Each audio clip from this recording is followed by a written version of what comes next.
Okay, welcome everybody.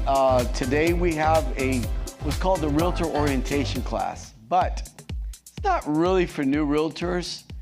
I've had many realtors that come from other offices that had, I don't know, 3, 5, 6, 7, 8, 15 years. And I see that they're lost in the steps of real estate of 2026. I see that they're totally lost. And it's just a matter of what you're knowing. There is no other real estate, there is no other career that you guys can tell me with the $1,500, $1,600 investment that you're gonna turn around and make $100,000. Oh wait, you'll be your own boss and you're gonna run your own schedule. Tell me what other line of work that you're gonna go get a bachelor's, an associate's degree, a couple of years, okay? Or a master's degree, and make the money that a real estate agent makes, right? You'll have student loans. Oh, they won't be $1,500, right? How long does those bachelor's and master's degree take? And then the debt that you got behind it. Well, in real estate, one rental that you do, you get your initial investment back. But the problem is, to be able to be successful in real estate, you guys really need to know what you're doing. Because if you don't know what you're doing, I'm telling you, it's not going to happen. You went to school for what? 63 hours? Seriously? They just jammed everything. Practice, law, ethics, math in 63 hours. I bet you guys' brain was burning. It was about to explode when you were taking that 63-hour class, And you came out of there with what? 0.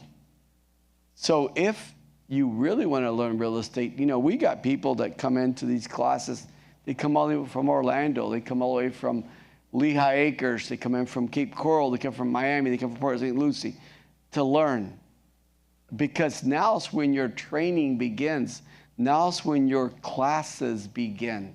Now's your real training. Because if you don't do you don't watch this, again, that license that DBPR gave you, right? It's going to happen with it. It's not much is going to happen with it because you guys don't know what you're doing. See, the realtor that I grew up with when I was a kid, my parents used to buy a house. Those guys aren't you guys. They're not you guys. Realtors nowadays need to know so much about laws, professional standards, ethics. Where the realtors when I was a kid was, all they need to know was more or less the area, size of the living room, size of the master bedroom, and basically the backyard. What type of plants they had back there. That was the realtor back then.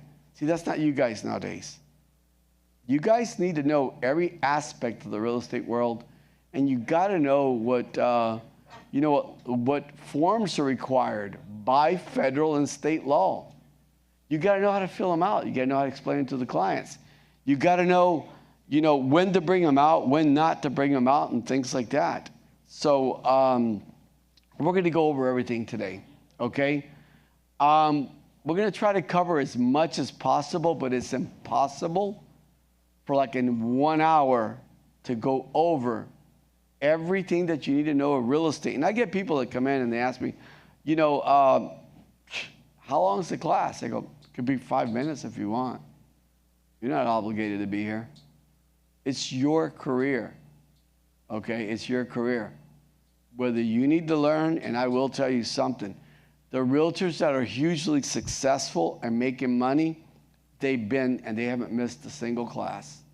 And some of them are 4, 5, 6 months, they just gotten their license and they know more than a 20-year veteran, okay? But they haven't missed the class. And I do classes in English, I do them in Spanish, I do them in Creole. And some of these classes that I do in English, they still come in just to freshen up in their English. These are people that don't even speak English. They don't speak it perfectly, okay?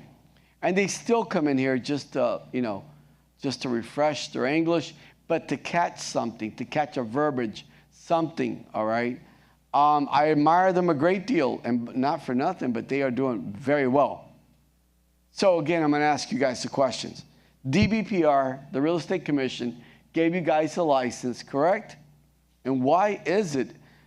They're all the same license, aren't they? They are identically the same license. And why is it that one realtor is making, what, 50, 60 a year? Another one's making 250 a year? Another one's making $500,000 a year and up. What's the difference? I need your help on this one here. Can you guys just please explain to me, what's the difference? It's the same license by the state of Florida they gave to you guys. Why is that individual making more money than you or than someone else? Someone's got to answer that question for me. I think it's the determination. Some realtors take it more serious. They put themselves out there in every social media, talk to everybody, knock on the door, and their lives depend on it. Yes. Others may lay back. Yes. It is what it is. Exactly. But see, I wouldn't accept, in knowledge, you got to have knowledge as well too. Yeah, yes, okay. Besides everything else you said, you got to have knowledge. But the problem is that these more laid back, we've got realtors of all ages here, from 19 years old all the way to over 91 years old. Okay? In their 80s, in their 70s, in their 60s, in their 50s, their 40s, their 30s, their 20s. We've got them all at Partnership Realty. All right? And they are making money. I will tell you one thing. They're not suffering with Social Security.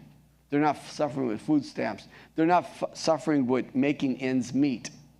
No, they've got their properties all paid for. I've got a phenomenal class that you could watch, Financial Freedom.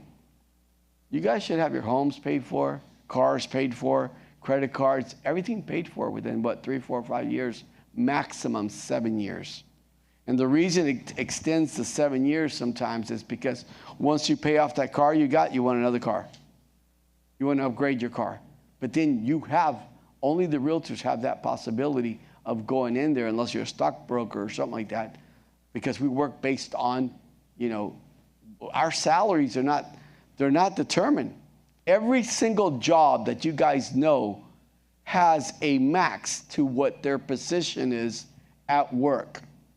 You're not going to come in there to do a cashier's job at a bank and go, okay, I want to make as much as the general manager or the manager. They're going to go, no, the teller job only pays this amount of money. That's at any job, but not in real estate. Real estate is exactly what you said. What do you want out of this license? Do you want to change your life? Do you want to change your kid's life? Do you want to change your family's life? Do you want to change your parents and everybody else around you's life? Yes. I say it in all of our classes that having a real estate license, I told a realtor just got one yesterday, got his license yesterday. And, I invite him to the class. He hasn't quite decided yet which agency, because there's tons of agencies calling him up. I go, take your time. That's really important that you go and interview with all these agencies before you make a decision on which agency you're going to hang your license with, because they will either make or they'll break your career. 80% of the realtors just go, well, I'm out. It's not for me. Real estate was never for me. Yes, it was. You signed up with the wrong real estate agency that did not give you the support, the technology, the tools, the trainings, and they weren't there for you. I can't tell you how many real estate agencies I've heard, right, where the realtors have come to me and go, oh, yeah, I can't even talk to my broker. Wait, I never met my broker. Second, I can't call my broker after a Friday or Saturday or Sunday. We're available to you guys, 7 freaking days a week. And you got managers that you guys can call from all departments here, and so many departments to help you with all this, okay? So you guys have the tools, you have the support, the technology. The only thing is that you don't have is one thing, somebody above you every morning, hey, get up, it's 8:30 in the morning, you need to go to work. Okay, see, that one is called self-discipline. That one is what you don't have, but that you got to have it. You got to have it within yourself if you want to change your life. Or if not, you don't have to. You can stay with that regular job that pays what? Not enough. I'll tell you that much. Pays not enough. So we're going to go over quite a few things. All right. What does real estate mean to you guys? I mean, just showing it's just a job. It's not a job. It's an addiction. I spoke to a young lady yesterday, and she went to Cancun. She was over at working at a Cancun, and she says, I got a great tan. I go, really? I don't see it. She goes, yeah, it's on my back. I go, why your back? You were leaning over, when you were sitting in the lounge chair. She goes, no. I was at the bar on my computer. I'm working there, and all I got was a suntan on my back, is what she said. And I thought that was hilariously funny, because you are on vacation and you are still working because you're still making money, and a great deal of money. Oh, by the way, she's very successful. Oh, by the way, she works 7 days a week. Okay? And I can't tell you how many we're on vacation and we are still working. Even though we want to put our laptops away, we want to leave our cell phones in the resort, we can't. It's an addiction. It's an addiction to help others. It's an addiction to succeed your career. And then it's not really a job, as you see him right there. It's not a job when people really greatly appreciate everything you're doing for them and how you're helping them change their lives. Not only from buying a home, but becoming investors in real estate, which we'll go over in a little bit, okay?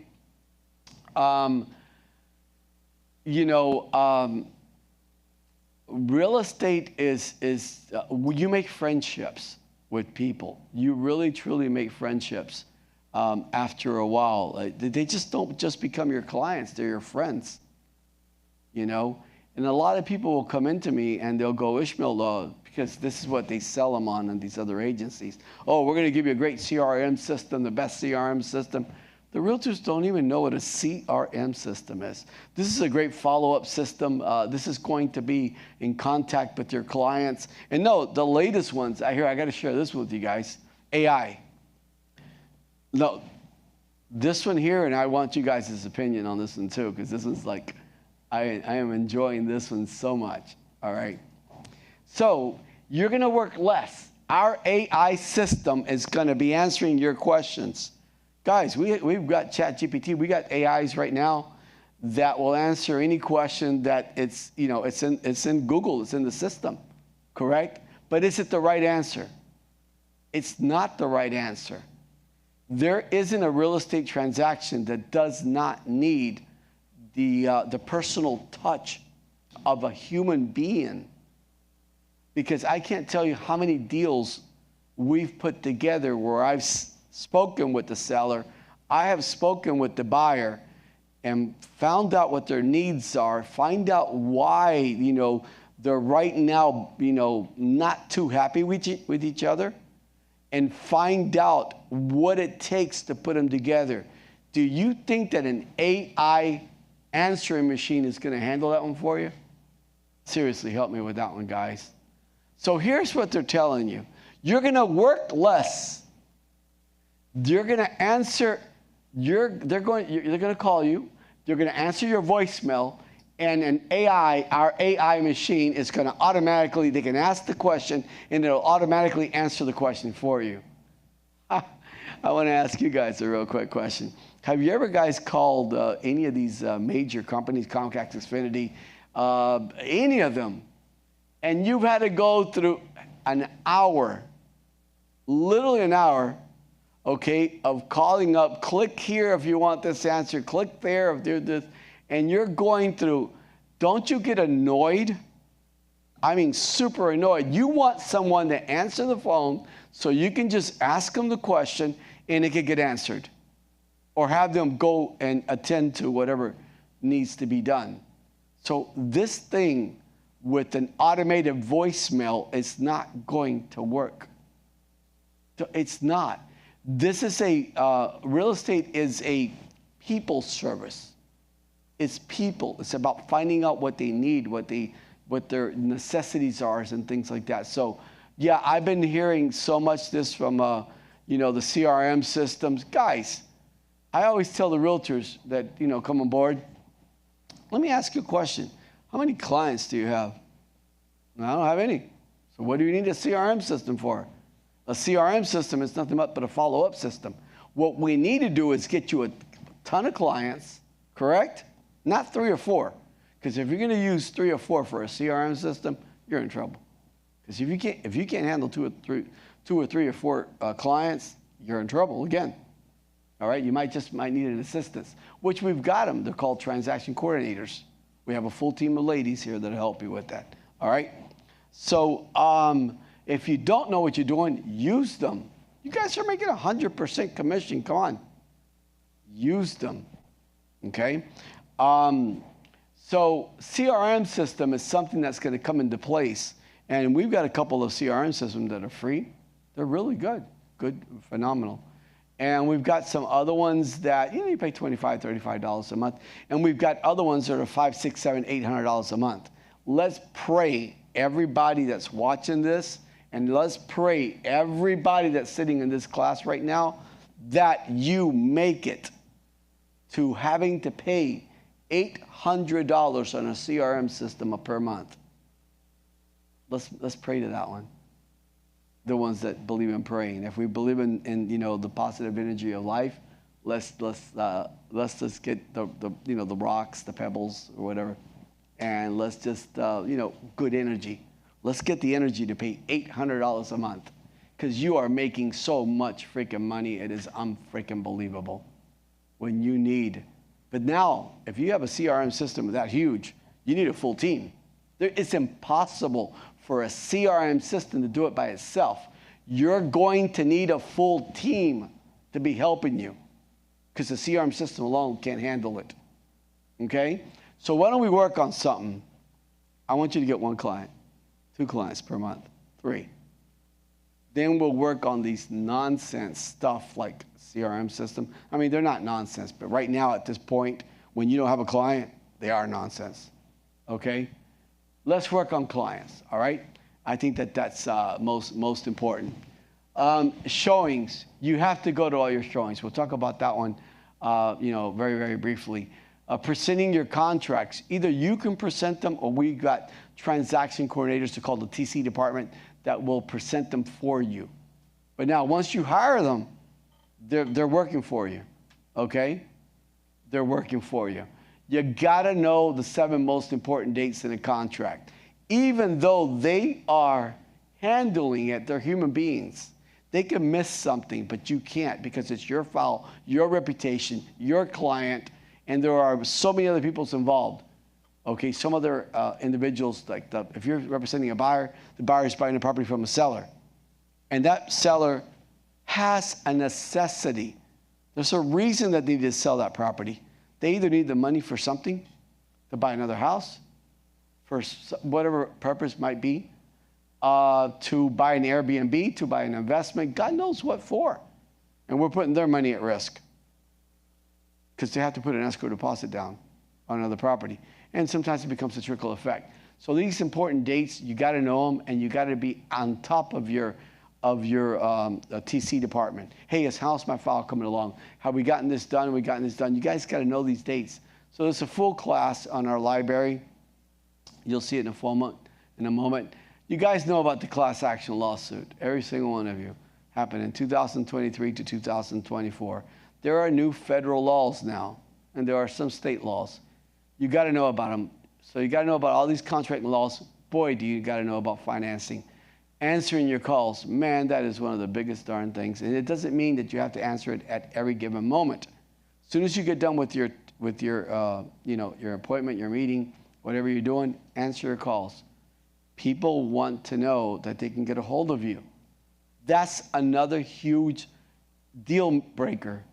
If you don't answer your calls, do you know what I'm going to do? I'll go, I'm not calling her anymore. She doesn't care about me. You know what I mean?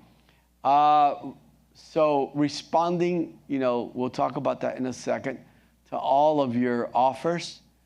Ethics, oh my God, how important is that one? Standard of practice, escrow deposits. I can go on and on all day on this one, but I've got classes up that. And uploading your MLS listings, okay? So a lot of people think that becoming a realtor is just, oh, he's got lucky, she's lucky. No, they're not. They worked hard at it. They worked really, really hard at it to get to where they're at. So it wasn't luck. It was not luck. It was just hard determination, work, perseverance. I mean, being there, knowing your product knowledge, and so forth, like that. Okay, attending class. Can't tell you how important that one is. Cannot tell you how important that one is.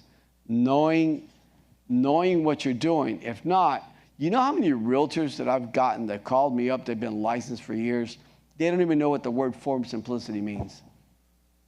Unbelievable. All right? Form simplicity is owned by NAR, National Association of the Realtors. Okay? Every single document, which I'm going to show you some new ones that just came out, okay, the ones that you must use now, is created by Florida Realtors attorneys. So the attorneys by Florida Realtors, who are governed by NAR. So every single document is uploaded into Form Simplicity, and then you've got all these other files or these apps, like app files, and there's so many bunch of them that I'm not going to go into them. Then they take them from there, and then they put them in. They put them into their form or platforms that they've got. And all that is just they're taking your database. I hear it all the time. They're taking your database. You should have, access to your database, your clients, when it closed, everything. Form Simplicity is there. As long as you're a realtor, you can have it for life. And you can go into another state and get a license, and guess what you're going to take with you? Your database. All right, so I've had people that don't even know what Form Simplicity, and they come, you know why? Because those brokerage firms, they don't want to teach you what Form Simplicity is.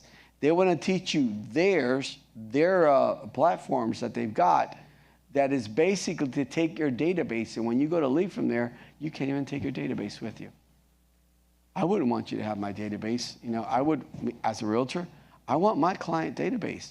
I want their names, their phone numbers. I want their date of birth. I want everything. So I can use the CRM system. So I can, at all holidays, all birthdays and things like that, I can actually, send them a really nice message and things like that, okay? So you're absolutely correct about that one. You got to have patience. Oh my God, do we have to have patience? And we're going to talk about that one. Desire and will. I think will's the biggest one. Because we're going to give you everything else here. I mean, we're not going to give it to you. We'll teach you it. But that will, that only comes from you. I can't help you with that. So let's start out with one right now. That this is extremely important in Ismael's point of view.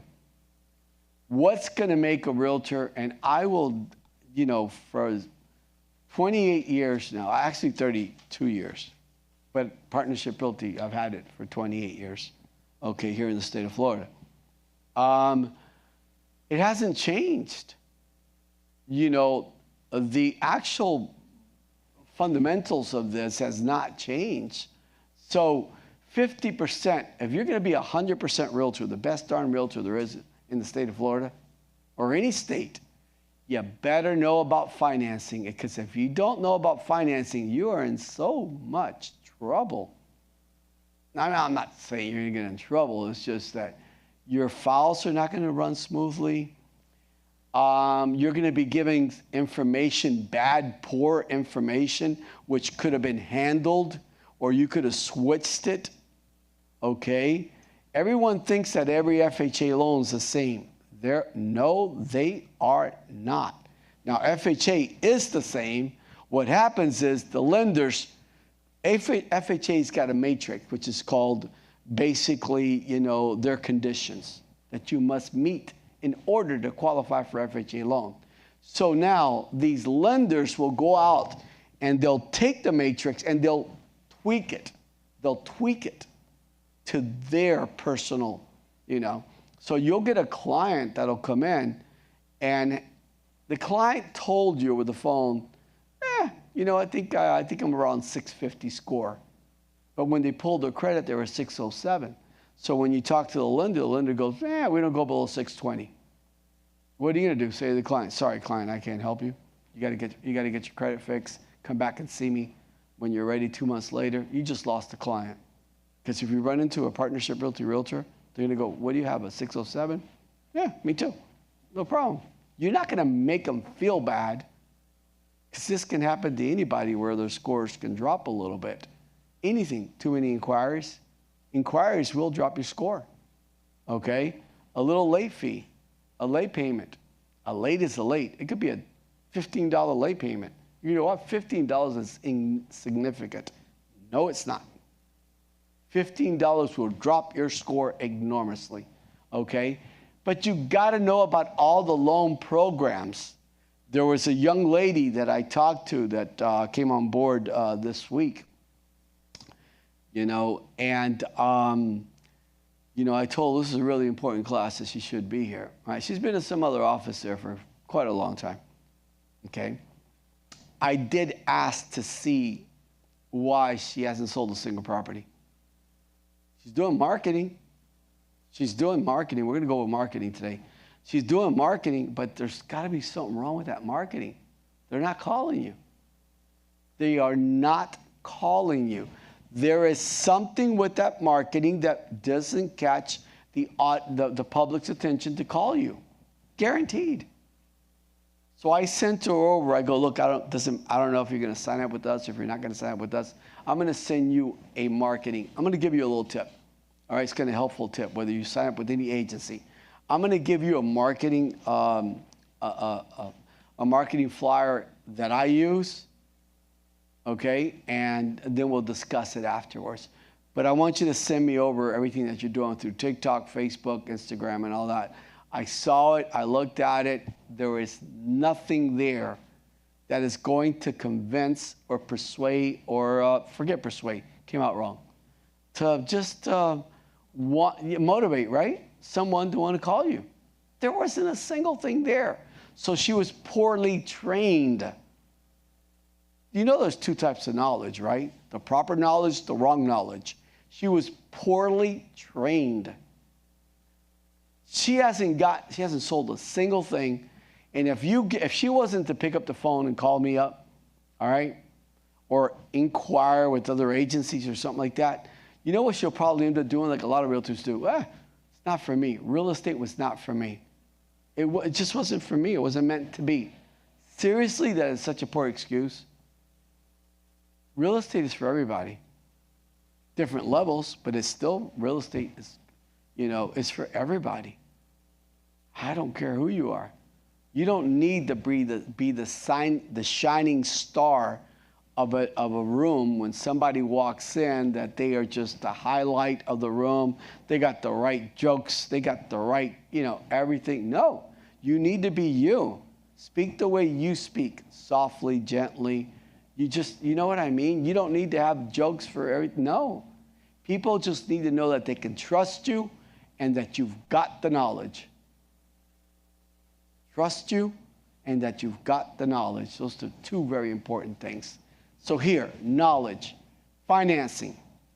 In my opinion, financing is 50% of your success. I've had so many people that go, no, I've got a loan officer for that. Really? I feel so bad for you. Okay? Because that particular one lender, why do you think we have 5 lenders here at Partnership Realty? Because every single lender is different. They got a niche product. And every client of yours is different. So we got to line up that client with that lender because you know you are responsible for that client, for that transaction, for the escrow deposit, and then all the other parties, as I already mentioned before. You're responsible for all of them. So you can't just rely on the lender, and then you're really not doing your job. You know, you need to know exactly, because if you were my client, maybe you're dealing with clients that don't have experience. Okay? Now I've got a meeting this Friday with a very seasoned investor that sells nothing but these waterfront properties here in Palm Beach on the ocean. Now let me ask you guys a question. When I go there, now she's already invited me. She wasn't easy. I've known her for quite a while, but she was not easy to penetrate. I was not able to get in there that quickly. We've gone out to dinner numerous times. We are friends, but she's been using some other realtor that's not quite selling her properties. Now we've got something that her other realtor doesn't have: TV studios, social media. When we blast out to 1 million people at one given moment. You guys have that too. Now, her office doesn't. Her office is very small. We have a huge network, a very big office with a lot of people that we could send it out to, and we'll possibly have a buyer for it. There are so much support, and not support, but tools that we've got that they don't have. So she finally, because listen, it comes down to money. She needs to sell that condo that she just bought that's not moving. It's been sitting there. So I'm going to go see it this Friday. So let's go back again about the knowledge. If you don't have that knowledge, financing knowledge, correct? And when she starts talking to me and she sees that I barely know what the heck I'm talking about, do you think that she's going to hire me? I barely know what I'm talking about. Okay, she's not going to hire me. But when I can answer any question, look, we're going to target to foreign nationals. We're going to target to Canada. We're going to target to Europe. We're going to, wherever I think is the best areas, the best countries, and things like that. And boy, I better know about the financing. They only need 10% financing. They only need 10% down, 15% down, 25 or 30% down, depending on their needs. Boy, I better know all that, okay? Because these foreign nationals come in. When these foreign nationals come in, you better know who to line them up and which bank to line them up with. If not, when the file gets denied, guess whose reputation just got killed? Yours. She's not going to use you again. But when you close this file, because see, I'm not going to depend on the local residents. You know they're the worst. Do you guys know the local residents are the worst? Because they want to steal the property. But you got people coming in from other states, other countries, that our prices here are below market value to them. Now, what's your job? It's to sell that property, correct? So you need to get that property to be seen where? To the areas in the countries that we want it to be seen at. Now, do you need to know about this? I think you do. Because when the client calls you up from the marketing that you've done, they're going to want to know, how much money do they need for their down payment? And I can't depend, me personally, I can't depend on a lender who's busy as heck to send them the client and wait 2 to 3 days for them to answer me back, or a day later. I will answer that question immediately. Immediately. How about the condo laws? Let's talk about the condo laws, which we'll get into it a little bit later. Most condos, they're not even up to speed. Most condos, their assessments can't be transferred over to the new buyer. There are so many factors that you gotta know. It's unbelievable. So now let's go to the other 50%. Look at this one. This is pretty easy. Just caring, understanding, listening. And you have flexible hours to work around your client schedule, okay? Answering your phone on a timely manner. Doesn't mean you have to answer right away, but answering your phone on a timely manner. Knowing your farming area, your market area. Boy, you better know that. Because when I show up over there to talk to this lady on Friday, I better know what the market's going for, what the properties are going for, what they're selling for. Okay? So how important is that? You know, and then understanding and knowing your contracts and, you know, and the contract laws and so forth. Here are two very, very important factors that you guys must know. There's no other place. Now, I get realtors that come in and they go, you know, because they've been, you know, advised or coached, or I don't know what you want to call it. And realtors will tell me, like, you know, are there any other realtors that I can shadow? Seriously, I want to ask you guys that are sitting here. You want someone shadowing you? You want them at your house at 7:30 in the morning or 8 o'clock in the morning? Because, see, they want to see how you answer your calls. They want to see how you're doing it. And here's the important thing. You better have flexible schedule. Are you looking at that one? Flexible hours. Because we work around who? The client schedule. So now, that particular person has a life, and so do you. You got to go pick up your kids. You got to take your kid to a dentist appointment or whatever it is. And now you got to drag this person around, okay, because they want to shadow you. This doesn't work. This shadowing, I wouldn't want someone next following me. I want to go have lunch when I want to go have lunch. You know, and I don't have the time to be answering all of your questions. I need to be focused on my career and my life. So seriously, do you want someone to shadow you, to be at your home at 7:30 in the morning? They're going to drive with you. You have enough with your family as it is, and they're overwhelming. Have you guys had, you know, while the kids are small, and now even when they're small, they've got good personal opinions on life. So, you know, you got to be answering to them, to teenagers. You know how difficult teenagers are, okay? And just dealing with the public, and now you've got someone, you're doing it for free. Oh, wait, you're doing it for free. When did you become a teacher for free? I don't think I know any teachers for free. Okay, us here at Partnership Realty, we do it. But this shadowing, literally impossible for both parties. For you, don't let them convince you on that one. Oh, you can shadow this realtor. Yeah, you're going to shadow him for about 15 minutes because when the realtor needs to go to lunch and needs to go pick up his wife or kids or whatever, you think they're going to take you with them?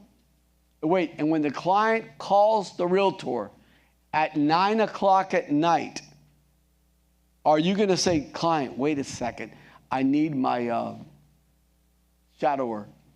You're going to call, hey, come over to my house. Come over. I'm going to do a three-way. Do you really have the time to do that? Or are you going to do that to the client? To call up so they can listen in? Seriously, do you guys have the time to do this? This doesn't work. This is not freaking 1970s nonsense. All right? Leads. Seriously. You got these recruiters. If you pay the recruiters real good money, you pay any employee real good money, they're probably not going to do their job, especially if you're depending on them making sales or bringing calls. And we're in sales, making sales. If you pay good money, they won't bring people in. If you give them a great salary, they're just going to sit back and relax. They get paid $10, $15 a head. Okay? So if I would ask a recruiter, why are you working for minimum salary? Okay? And then why are you not doing exactly what you're telling me and you making all these hundreds of thousands of dollars? Why aren't you doing it? That's a question to think about. Okay? And then becoming a telemarketer. You got your license by DBPR to what? To become a telemarketer? Have you guys done cold calling before, they hang up the phone on you. And that was a very decent person, because the majority of them will tell you something very ugly. I don't like to be told things ugly, you know. I don't like to be felt bad. So this doesn't work. Why don't you guys come learn how to get clients, how to make your phone ring, you know. And now you don't have to be on the phone 30 hours. Oh, we're going to give you leads. Sure, we'll give you a full list of names, and you're going to be on there, and you will be exhausted by the end of the day. And you probably won't do it the next day because you got tired of people calling you.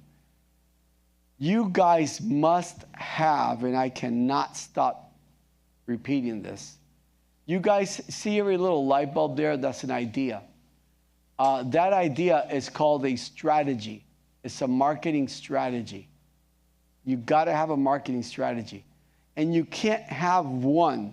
The majority of the realtors, they only have one marketing strategy or two. You can't.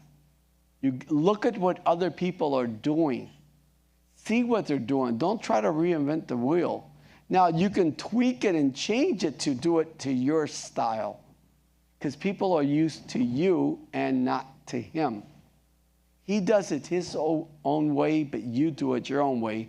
And the way that they want to do business with you is because the way that you do it. They trust you. They're going to give you the keys to the home.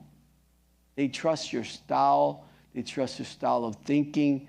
You know, they trust, who you are, and so forth.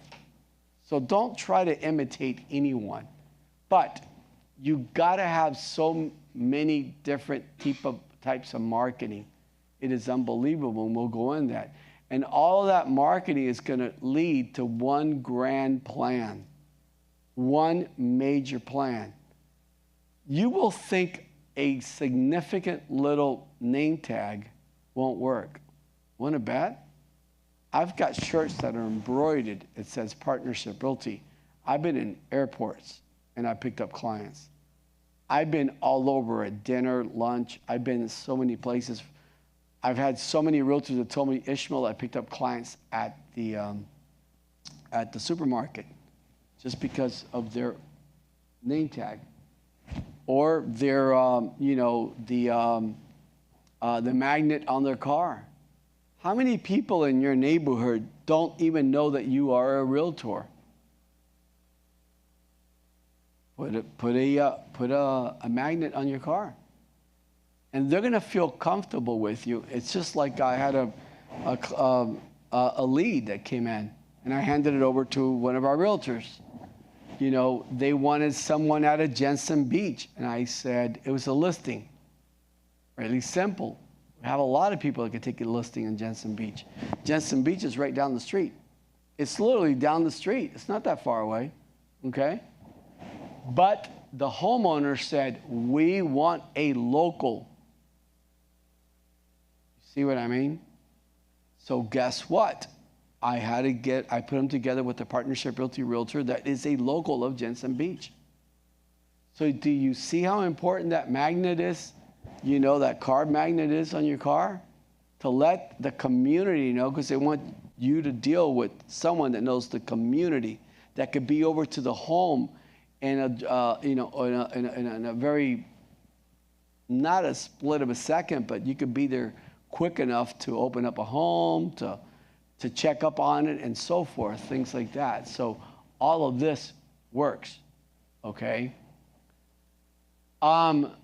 Classes. Guys, you can't see this on your phone.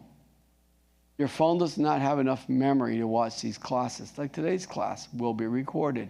It'll be right there, pri/classes.com. You will have to be a Partnership Realty Realtor to go in there, because if not, they'll bounce you out, okay? But you'll be able to watch this class in English, Spanish, and in Creole. 3 separate languages.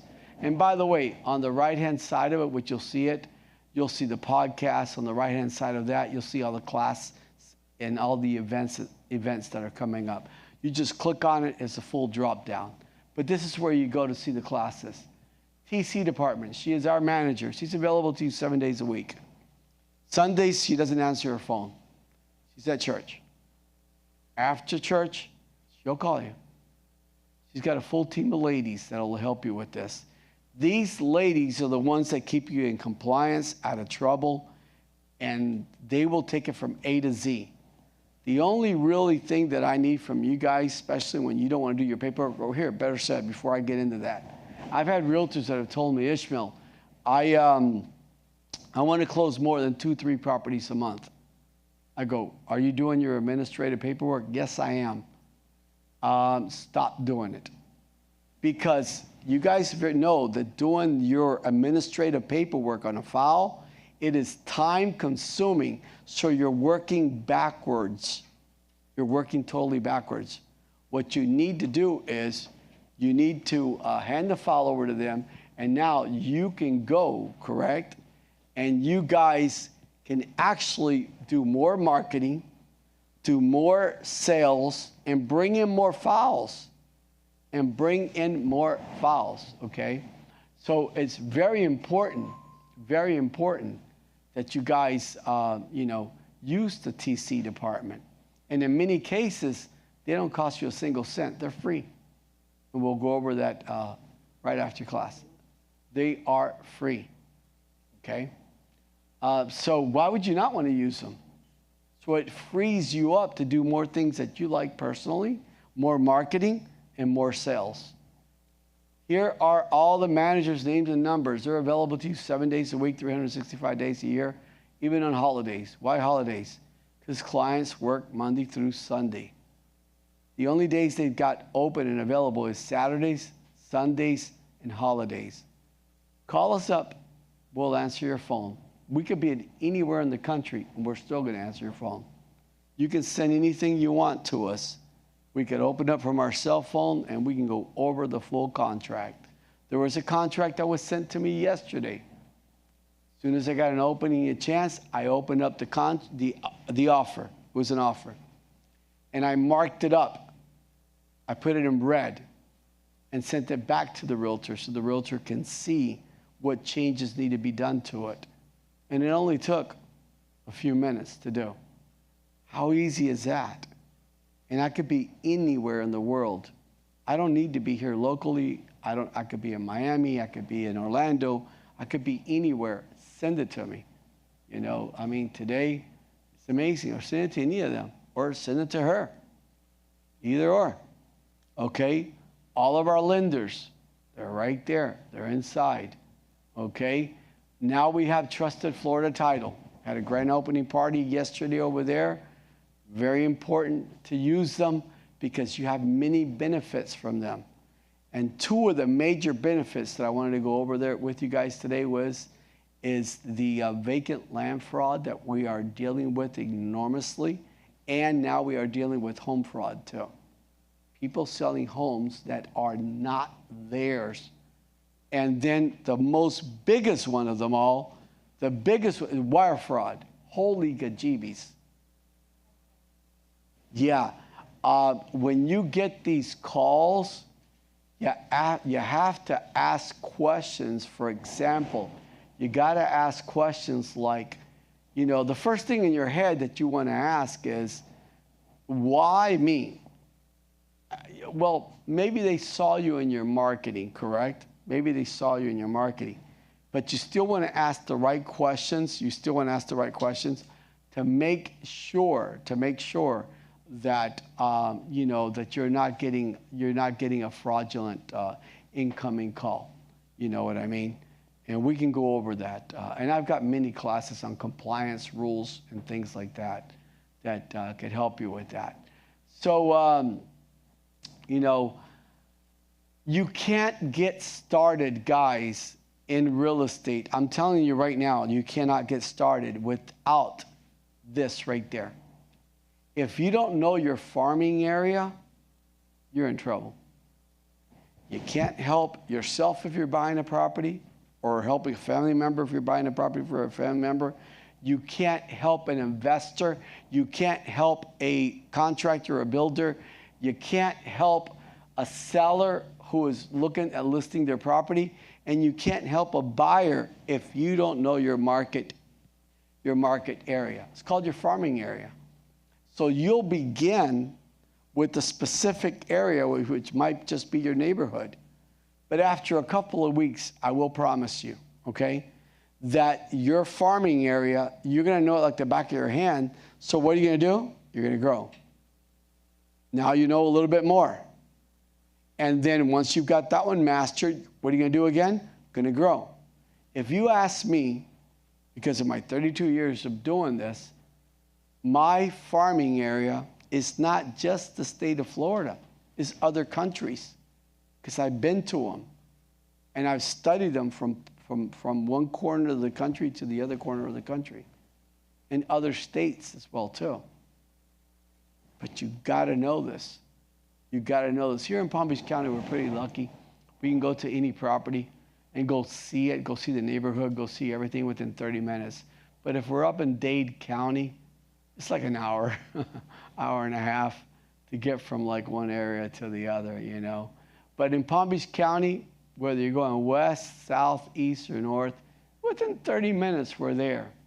But this here, guys, is really important. So you have to know your CMAs. But here's the thing. Watch one of my classes that I've got on CMAs. It's extremely, extremely important. I do CMAs completely different to all the other managers. Other managers of Partnership Realty will teach you how to do a CMA from a press of a button, or an RPR from a press of a button. Do you know why I don't do it like that? I do it manually. I do it manually. You see, I'm an investor. I've been an investor for 32 years.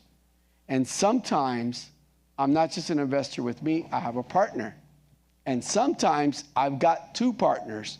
The most that I've ever had in my investment career are 3 partners. We're a third, and a third. If I promise these 2 partners here that they're going to get X amount of dollars after the cost of the property, after the repairs of the property, after the closing costs when you go to buy it. And you know you have closing costs when you go to sell it, right? You do. Now comes what's called the net profit. And if I promise that we're going to make $50,000, and $50,000, and then we end up where you're making $7,000 and you put all that money into it and you're making about $7,000, do you think you're going to be really happy with me? No. But if I promise you we're going to make $75,000, $125,000 each, how, and you get your 125 or more, how would you feel with me? You're very yeah, exactly. But if you get $7,000, how would you feel with me then?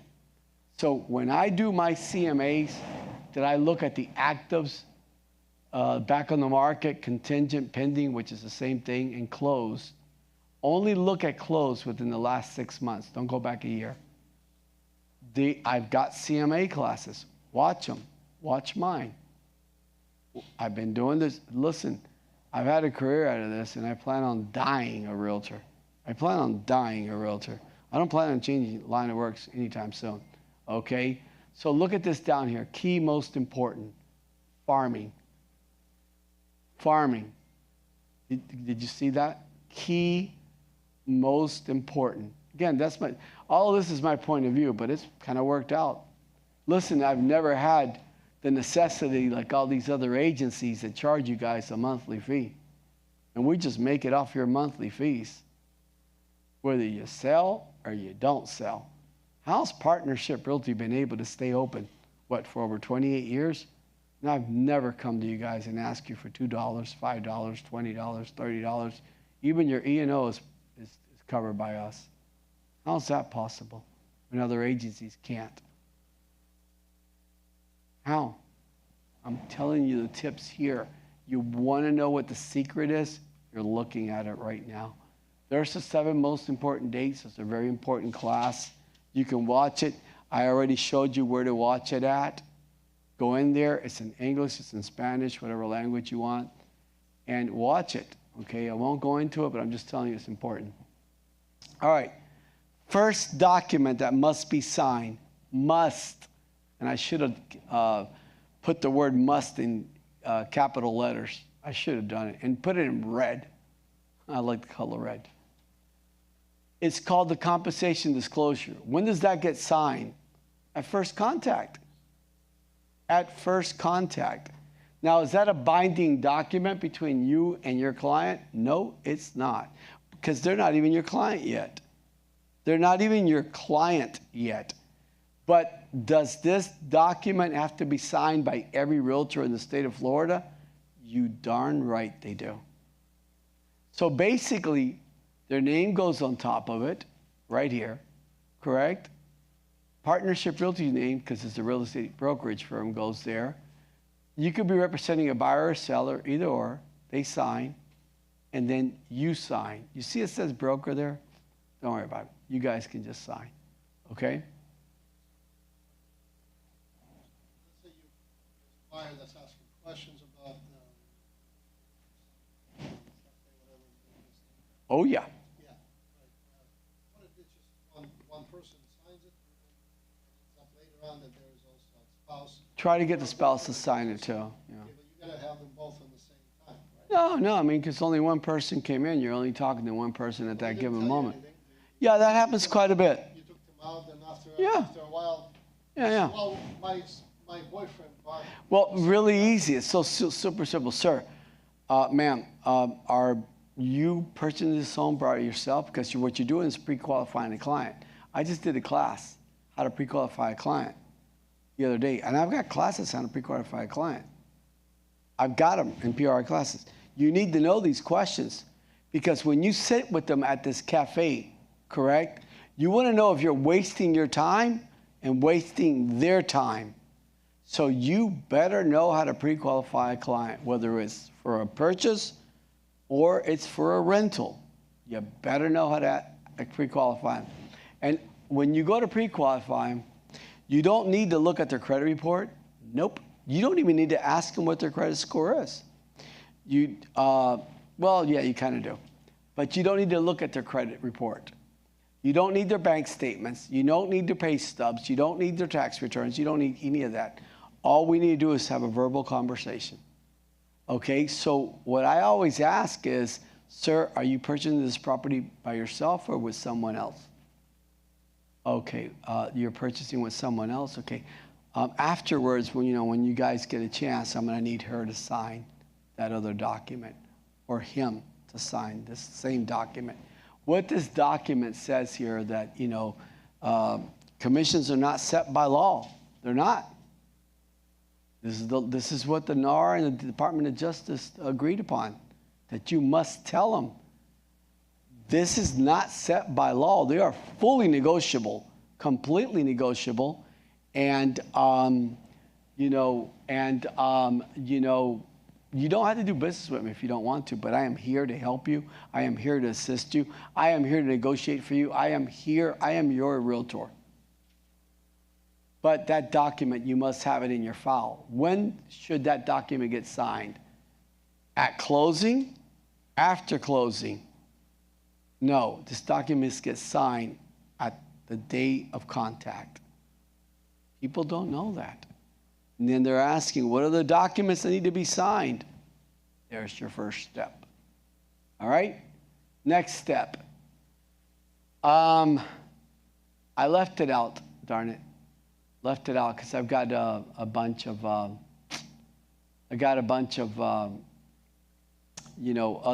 hold on. Sorry. I've got a bunch of other documents. There is, that I didn't put it in there, but I've got the classes on them. I've got the classes on them. Once they decide that they want to do business with you, they want you to be their realtor, correct? There are 3 documents that must be signed that I apologize. I didn't put it on this presentation today. I missed it last night. But nevertheless, I am going to tell you what they are. And I need you guys to write them down. Okay? There is the pre-touring. Second, there is the showing agreement. And then third, there is the buyer's brokerage exclusive agreement. Now, if the people don't know you, they don't trust you real well or whatever, that's not they don't trust you, they just don't know you. You can start out with the pre-touring, okay? And then you can upgrade it to the showing agreement or upgrade it to the exclusive buyer's brokerage agreement.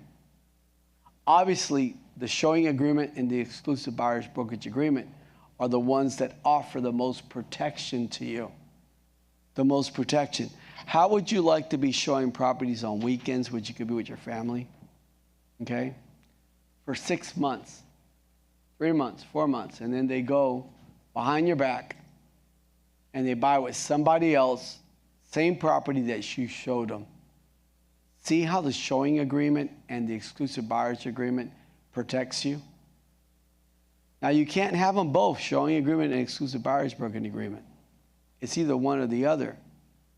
But you can have the pre-touring and then upgrade it and modify it, correct, to the showing agreement or to the exclusive buyer's brokerage agreement. But you got to have that one. I apologize that I didn't show it to you here. Now we're showing them properties, correct? We are showing them properties. Now we know the first 2 documents that need to get signed. I already stated the compensation disclosure. And second, which one is it? Either the pre-touring, showing, or exclusive buyer's agreement. Okay? Now there's classes on this that you guys can watch on how to fill it out, how to explain it to them, how to understand it. Everything's there, but you got to watch these classes because these are state and federal laws. I mean, the Department of Justice and NAR, National Association of Realtors, said, you got to have this. For everybody, you got to have it. So, there's no ifs, ands, or buts. And I get questions asked all the time. What forms do you need? So I was dying to do this class in English.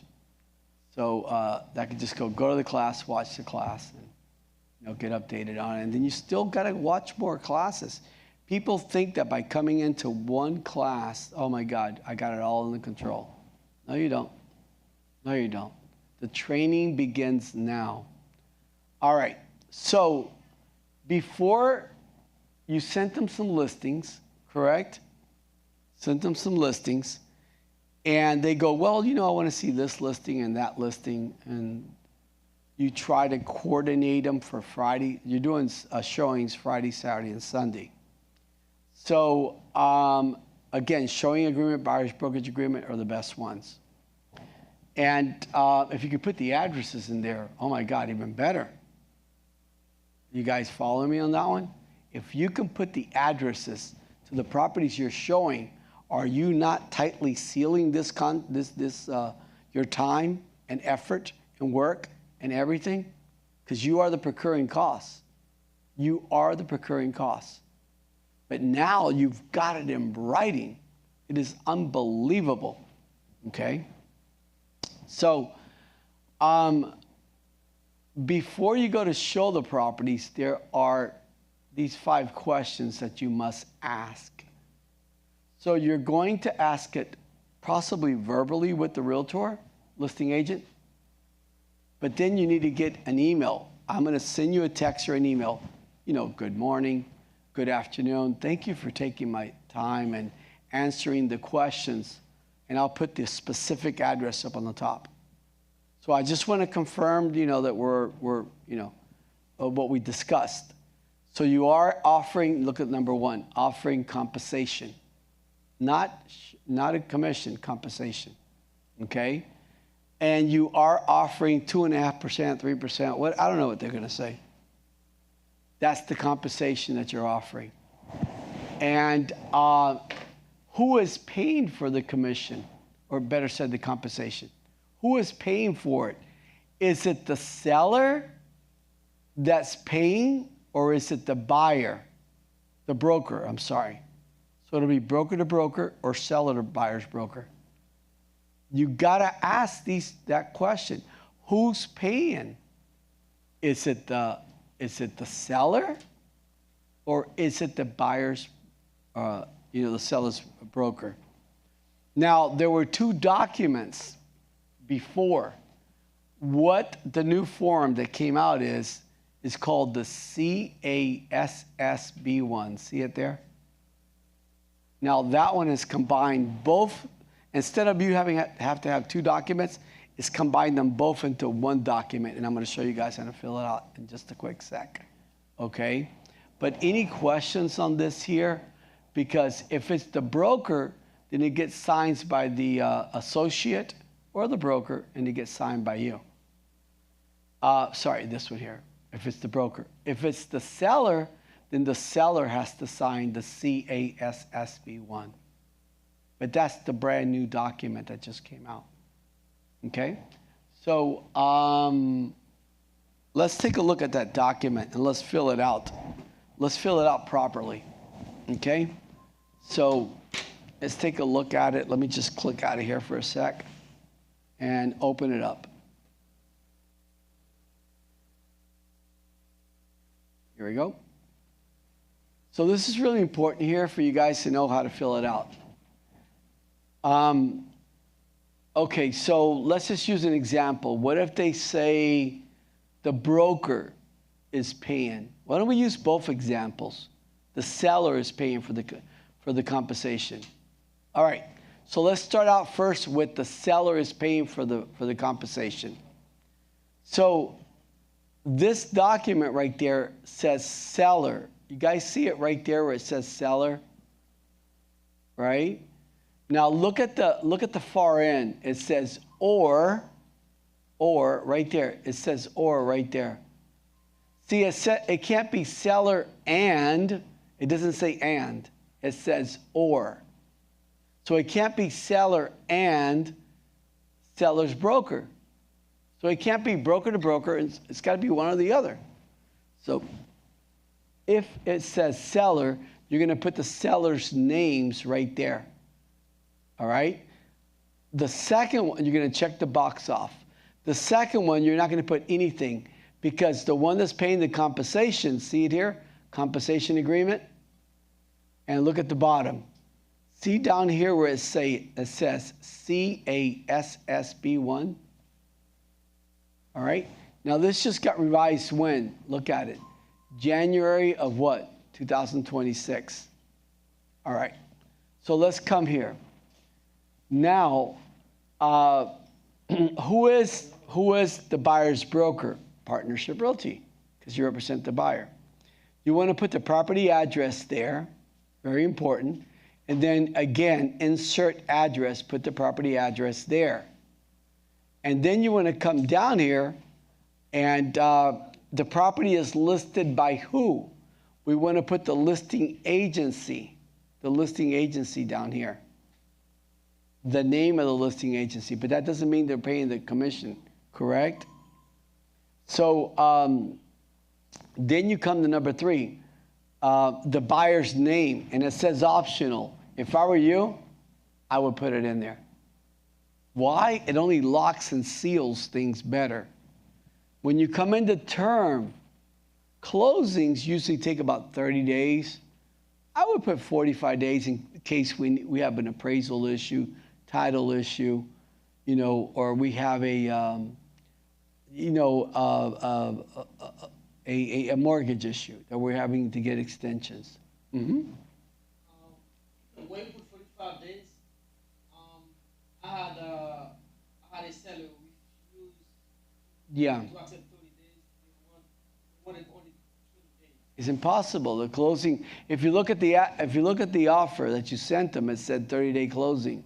How can you close in 20 days? Yeah, they did not want that. They want only 30 days. So they wanted to close in 20 days. Well, okay. So then the closing. Well, okay. So that compensation form would expire before the closing date. That's what they wanted.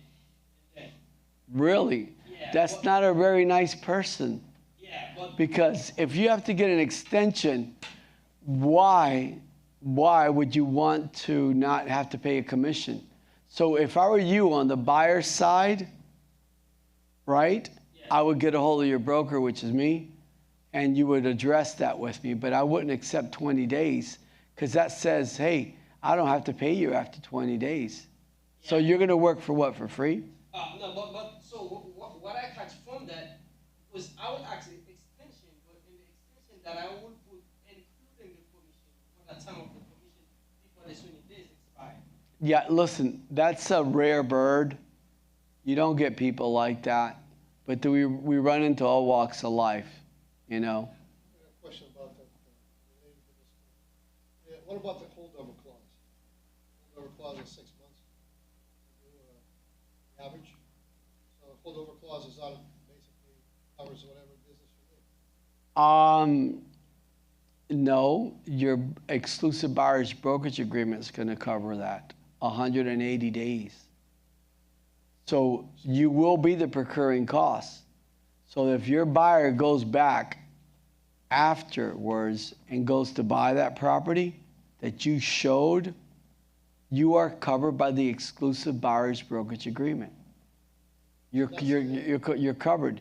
Nowadays, when NAR negotiated this with the Department of Justice, they really looked out for the realtors. They did a great job on looking out for the realtors, you know, and making sure the realtors did not get shortchanged. So I'm saying the 20 days. Well, no. I mean, this is the first I hear of this. You're going to run into a rare bird. We do a lot of closings here daily, Monday through Friday, okay? And sometimes even Saturdays. All right, we do a lot of closings. It's usually 35 days, 40 days, 45 days. People don't have any problems with that, okay? Because, you know, mortgage brokers already spoke to the listing agent who has already reported to the seller and said, look, we're going to have, this is a very qualified client, great credit, great job, smooth closing. We've already got a lot of conditions already met. We're going to close 30 days normally. So they're not going to have any issues with the 45 days. But you're going to get this rare bird, as it was explained to me once in a while, a rare bird that's going to say 20 days there. So we'll deal with it. You guys just call me up. I'll be happy to help it. But getting the extension does help. But you still got to get that compensation agreement. You got to need that modification. You need a modification to the compensation agreement. Okay? So let's go down here. So right here, darn it, this didn't come out real well. Right here, let me just move it. There we go. So right here, you're going to check off this box, correct? You're going to check off this box. And we don't know what commission they're paying you, but whatever they told you, you're going to write it down right here. Check that box off, and you're going to put 3%, 2.5%, 2%. I don't know. Whatever they told you. Now, here's the interesting part about this, guys. You need to know who signs this. Don't send it to me. I authorize you guys, okay, to sign it. Look at this here. See how buyer's broker or, you see or, it doesn't say and, does it? Or authorized associate. So who do you think's initials are going to go there? You. Right. The agent. You know. Same thing here. Do you see the word or? So your initials are going to go right there. But this is vice versa too. You could be the listing agent, and it's the very, very same thing. Look at the listing agent. Say you're on the seller's side. Seller's broker or authorized associate. So you guys don't have to really wait on me. You guys can go ahead and get this signed. And then your signature goes there. Are you guys seeing this again? It says or. It says or right there. When you represent the buyer, your signature go there. Or let's say you represent the seller. It says or right there. Now, when does this document get turned in? It gets submitted in with your offer. Now, I have a question that I want to ask you guys, unless you have any questions about this document. Any questions on this document? All right. So I have a question that I have here for you guys. Give me one sec. All right. So let me ask you a question. Dadgummit. Where is it? Hold on. When you're representing an offer, does the listing agent need the compensation disclosure? No, they don't, because that's between you and your buyer. So this document does not need to be sent over to the listing agent. Okay? Doesn't need to be sent over. That's between you and your buyer. So that one doesn't need to be sent over. Does the exclusive buyer's brokerage agreement need to be sent over? No, it does not. That's between you and your buyer. What does need to be sent over? CASSB1. That's the one that needs to get sent over. Sorry. Now I lost track of where it was at. That's the one we just went over.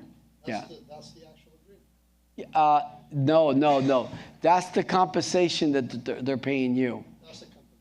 Yeah, that's the CASSB1. Because right now, it's not on your listing agreement, on the listing report.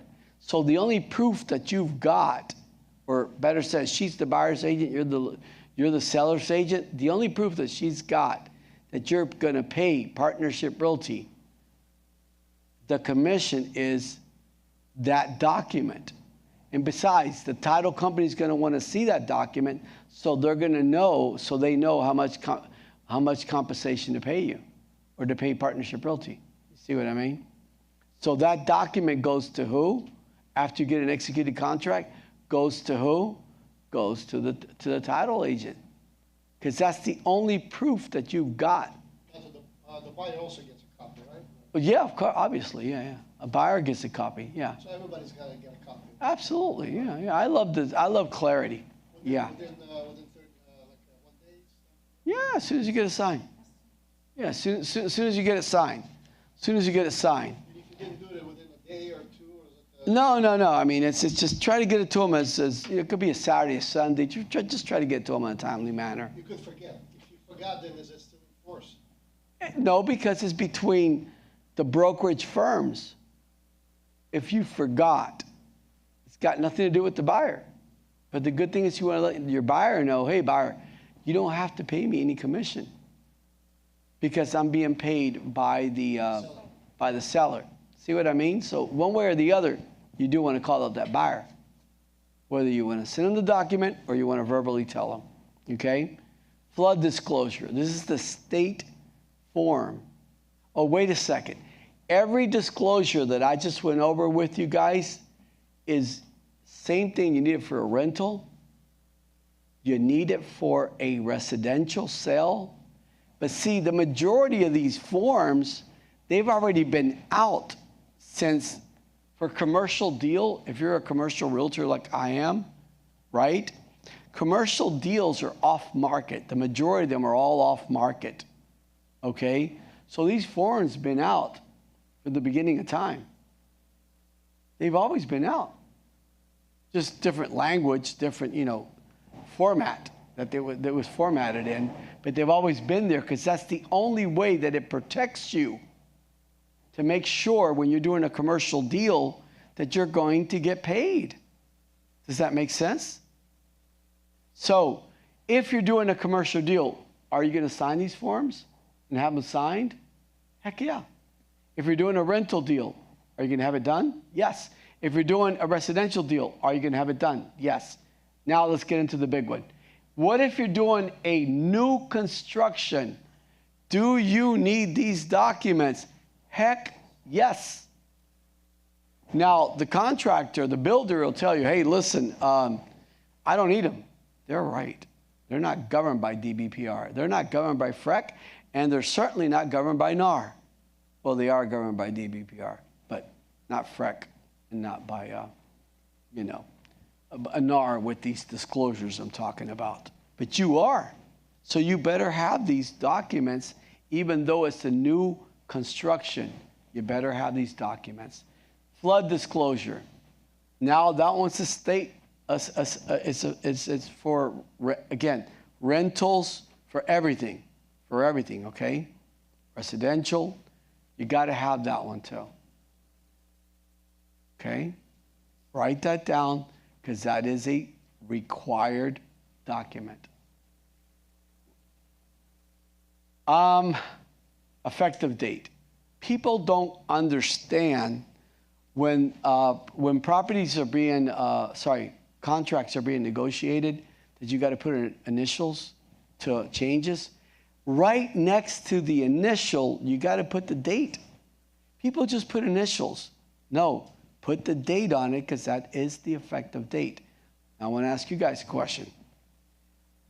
Do the riders or disclosures, are those the effective dates? They're not. The riders and the disclosures, because they could be signed afterwards, like an FHA form. Could be signed after your executed contract. Will that become, that FHA form, will that become the effective date? No, they're not. The contract is. Contract.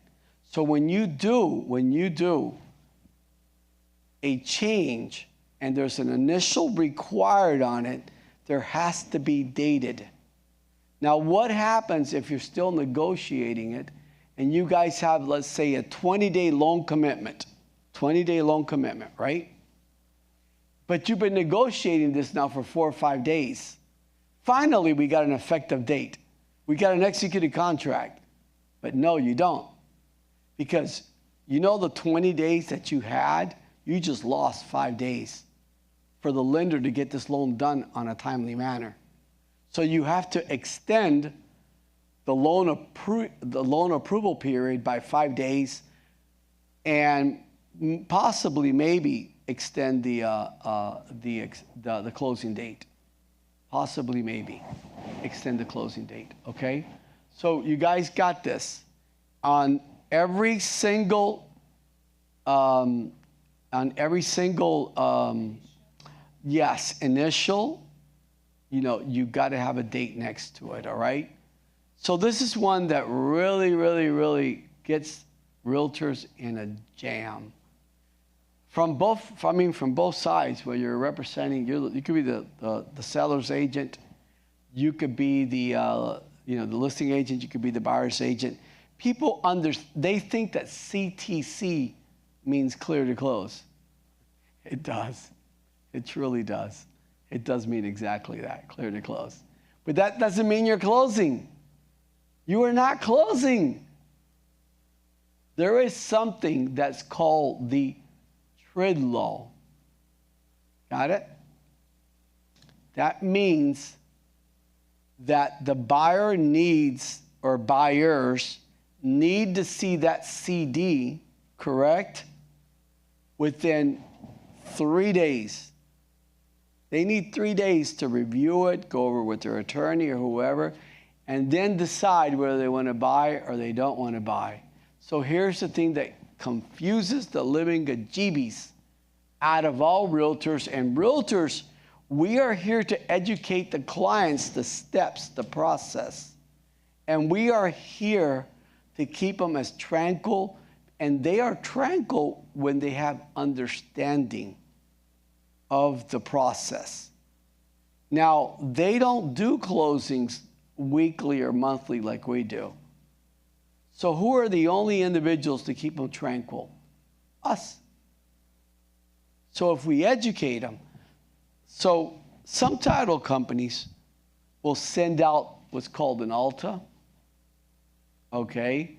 And there'll be figures on there, but you got to understand that's just to advance that TRID law, the 3 days. So that way, when it's ready to close, we can close. All right? But in that ALTA that's sent over there, correct? There are bank fees missing because they don't know them. There are prorated fees like tax prorations, insurance prorations. There are so many fees that are missing. It's unbelievable. But now, your client saw this ALTA, and they saw that bottom number. Let's just use $17,000. And they think between down payment and closing costs that they're going to buy with $17,000. You have to educate them and tell them that's not the final number. That's just for the TRID law. Okay? That's not for the final number. What you're, once the package is prepared and the CD is balanced between the lender and the title company, those will be the final numbers. And then they're going to ask you, well, what are the final numbers? Well, sir, ma'am, I think your lender should have told you that one, right? Isn't that the good faith estimate? I think the lender should have told you what the down payment is, closing costs are, and the whole thing. And even though it's still a good faith estimate, it's an estimate, but it should be close to that estimate. So you need to educate them after we get the CTC, because some of these loan officers will poorly advise their clients. Hey, we got the CTC, we're ready to close. No, you're not. Thank you. No, you're not.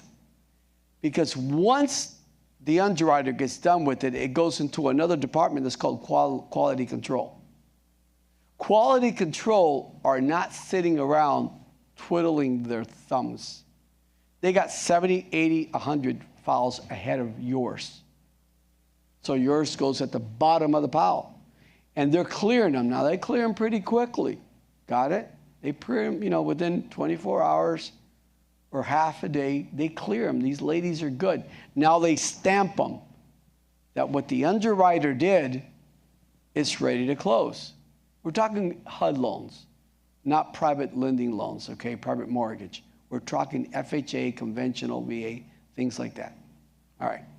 So now it gets stamped by the quality control and saying this is the packet is ready to be brought over to the closing department of the lender. Now the closing department, again, is not sitting around and twiddling their thumbs, are they? No, they're not. They've got how many files ahead of yours? Probably 100 or 200 or 80 files. So yours is what? At the bottom of the pile, correct? So now they got to prepare. The closing department has to prepare what's called the note per your name, the client's name. Whatever the interest rates are, 30-year fix, or if it's a 7-1 ARM, 5-1 ARM. There are so many factors. The amortization schedules, plus all the documents, plus everything, legal description, and all of that. All of that takes time to prepare the closing docs. And now that they've got the figures, they're going to send them over to the title company. But here is the realtor's lack of education. The realtors were told by the loan officer, we're ready to close. So the realtors are calling up their clients, we're ready to close. We got a CTC. Yeah, let's go over to the title company. We're going to close this afternoon. Oh, we're here at the title company. Who told you to go there? No one advised you and told you to go there. You should have never gone there. That package is not ready to close. It's going to probably maybe close by the next day or the following, okay? It's got to go through the process that we just talked about. Now, once the package is ready, it's sent over to the title company, and the title company has to balance that CD back and forth with the closing department to make sure it's perfectly balanced, and now we have a proper CD. This proper CD is going to be sent over to your client. Now, lenders that I do not like to work with are the ones, they don't understand that me, the realtor, I am responsible for my client. I am responsible to making sure, I can't tell you how many CDs, and these title companies have just made mistakes. They didn't do it intentionally. From the previous file, they left figures right here on the buyer side that should have been on the seller side. So do you guys see how important it is that you guys need to read that CD? And then you recognize that's not a buyer a cost. That needs to be moved over to the seller side. That's not a buyer's cost. That needs to be moved over to the seller side. So now you balance out that CD perfectly because you guys are able to look at it.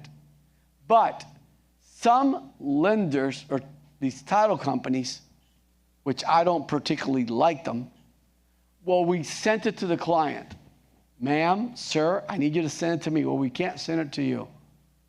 So what you guys need to do is call the client, say, client, can you send it over to me? And let me take a look at it for you. Let me just make sure everything is correct. Okay? For the protection of who? Your client. Both sides, whether you're on the listing side or you're on the buyer side. You need to take a look at it. Okay? And now once you see it perfectly balanced and everything's correct, now we can prepare. And yes, thank you. We can prepare the closing and we can prepare a date and time for everybody. Now, one thing I recommend to our clients, because things happen, tell them to take the day off. This is the most important date of their life. Tell them to take the day off. And some of them go, no, I don't want to miss half a day. I go, sir, you're buying a home. You're getting into a 30-year mortgage, not a 3-year mortgage like a car. Sorry, financing like a car, 5 years or 7 years. You're getting into a 30-year mortgage. And we don't know specifically when we will be ready to go and to the lender so we can, do the wire and things like that. Take the day off. This should be the happiest day of your life to go celebrate. To go celebrate. Okay, we're going to go to lunch after this. I'm going to invite you. This is the happiest day of your life. You're buying your home. Okay? So missing a half a day, your boss will understand that, you know what I mean? The day is your closing of your home. So I recommend take the day off. But this is the most confusing part right there of loan officers not explaining things correctly and realtors not understanding it. I don't need the loan officer to explain it to my clients because since I know it, I will educate my clients. I will keep them calm, correct? So we could go ahead and close on a timely and on a, just a very pleasant experience. Very, very important. Any questions on this here? All right, thank you. So, TRID law, you guys already know that. I went over that with you, okay? Something extremely important, and I'm going to come up with a waiver that I'm going to have it signed that on one of our classes, a realtor suggested it, and I am going to do it. There are two types of title policy. There is the lender's title policy, and then there is the buyer's title policy. All right? The lender's title policy, there's no lender that will close on a loan and hand out $300,000, $400,000, $700,000, $1 million, $2 million unless they get what's called the lender's title policy. What's the lender's title policy? It's a document that guarantees them that that title was cleared to be transferred over and for the lender to be putting a mortgage, it's their money, a mortgage on this property. But that's called the lender's title policy. That covers who? It says it clearly, lenders. So I like educating my buyers and explaining to the buyers, listen, they're going to give you a discount on this because they've already got the title policy. You need to get what's called the buyer's title policy. Because God forbid, and I've seen them 30 years later, a clouded title, something they missed, okay? I've seen them 3 years later, 2 years later, 5 years later. And you know what covers that client on that policy? It's called the buyer's title policy. But some of these buyers don't want to do it because they want to save the $300, $400. No, sir. You don't understand. Sir, you just put $100,000 down. You just put $50,000, $60,000 down. You want to protect your money. So those are the best $300 that you can spend to protect your money. Insurance. It's completely insurance. That goes into a safe and you do not lose it. But how about cash deals? Cash deals, I see clients that say, well, I don't want a buyer's title policy. They're trying to save $300-400. So I'm going to make sure I get it in writing that I offered it, right? That I offered it, but they denied it. And I explained to them the importance of a buyer's title policy, because these things come up 2 years later, 5 years later. I'm telling you, 8 years later, the only insurance they've got is called the buyer's title policy of that title. Okay? And I don't want them coming back and saying, well, I don't think they're going to do this intentionally. They're just going to say, they forgot. They're going to say, well, my realtor didn't tell me that. Realtor didn't tell me I needed a buyer's title policy. Well, guess what? I did tell you that. You just don't remember it, do you? I sent it to you by text, and you told me you didn't want it, and I got you to sign this waiver. Now that's for your protection, because this stuff happens. They're going to come sue you because they're going to go, well, that's what I hired him for. He's the professional. He's licensed by DBPR. He's licensed by FREC. He's licensed by NAR. Okay? He should have protected me. So then now they're coming after you for a lawsuit. But when I've got that waiver signed, I'll go, oh, by the way, we'll have the file there. And, sir, I did offer it to you. You told me you wanted to save the money. This policy, buyer buys, how would you know that they bought it? Oh, no, they give it to you. They send it to you with the warranty deed. They send it to you together. Title company, oh, yeah, they always send a preliminary title policy, always. Well, you as an agent would want to see it. Because you know why? You guys want to know why you want to see it? Because in that policy, if you go to page number 3, under exceptions, now there are some, I will say it. There are some investors that are not such nice investors, and they work with these title agencies, and then the title agencies do this stuff because they give them a lot of business. So they'll put exceptions, okay, in page 3, and you need to read them to make sure your buyer is not inheriting, correct? Inheriting some type of defect, whether it's an easement, whether it's God, there are so many things that could affect the title. So you need to read it, a violation, a permit. You see what I mean? You guys need to read that title policy. That's why you get paid the big bucks. It is to protect the client's interests, which is their transaction. And that's what makes us a what? A professional.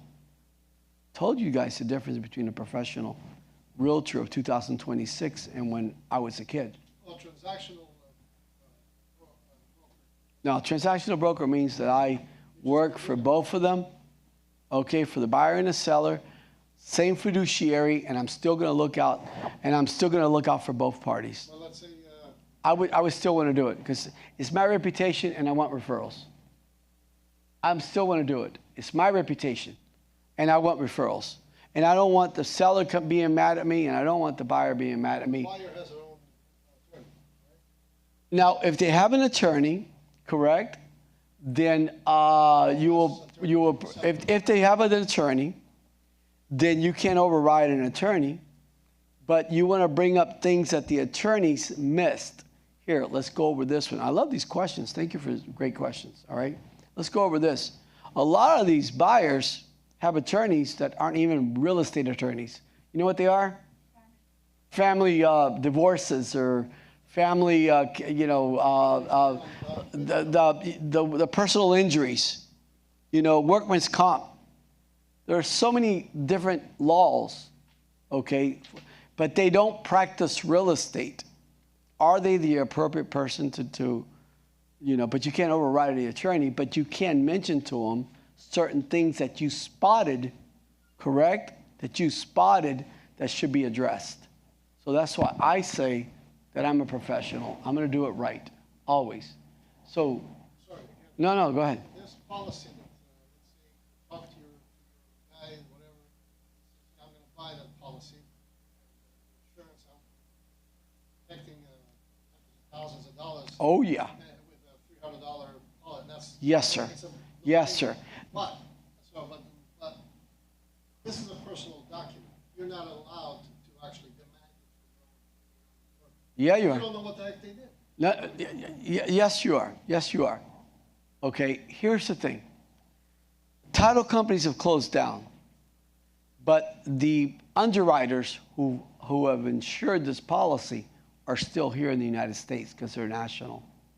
So even though the title company closed down, right, you can go to the underwriter and file a claim against it. So yeah, it's so important to have. I've seen liens come up like 6, 7, 8 months later. I've seen so many things come up. See, what they're insuring you is from the day that you bought the property to the day that home was born. To the day the home was born.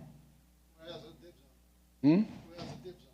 Who has a rights to that property? Well, I mean, if they did, then the title policy missed it and the underwriter missed it. Again, that title policy protects you.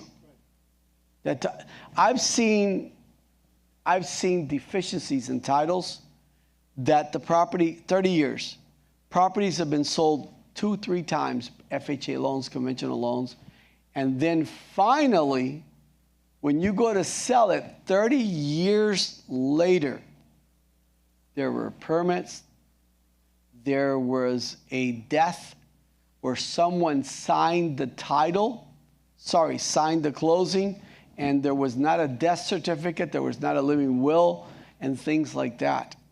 So again, buyer's title policy is super important. I'm big on that one. I am super big on that one there. Why? I don't need brain damage. And if I do my job correctly, I did my job correctly. Nothing's going to come back on me. Okay? So, escrow deposits. Escrow deposits, I got to go over that one. Escrow deposits, ever so often you hear, you guys know you have 1 day, but 3 days to get it over, get it into escrow.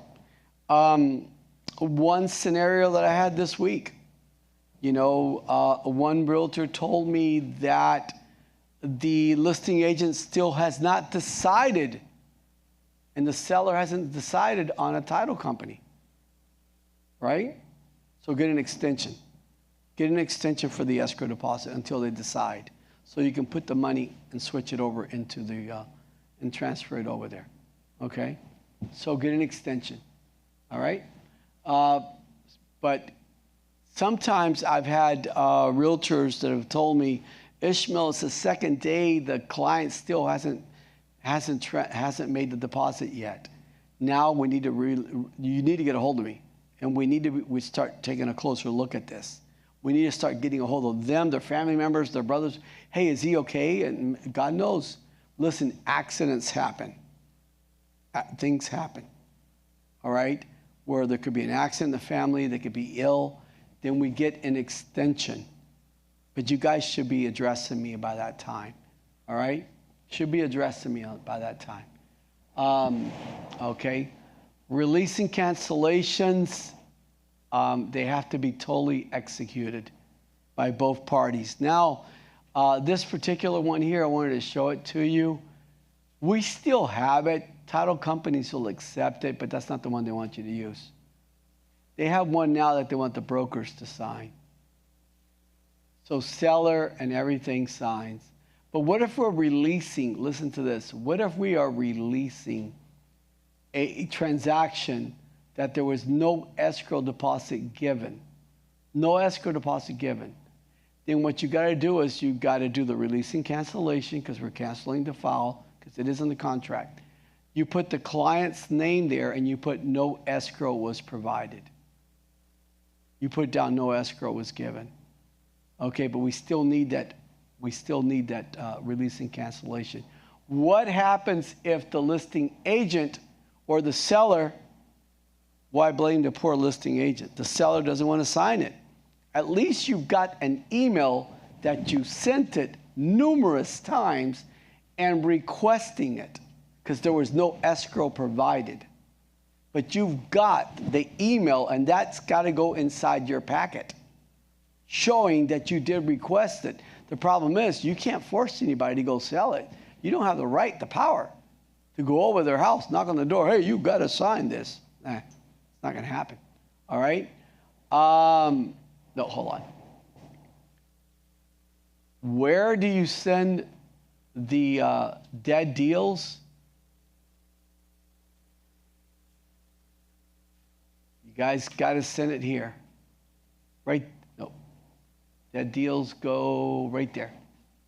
Anything that's expired, canceled, or, it goes to right here. PRI deaddeals@gmail.com. This should be in your welcome package that I sent to you. And besides, it's in the PRI classes that I showed you. It's all in there. You guys have to send it there. We have to hold this, not us. Every brokerage firm has to hold it for 3 years, okay? By law, DBPR laws, all right, and FREC laws. We have to hold it.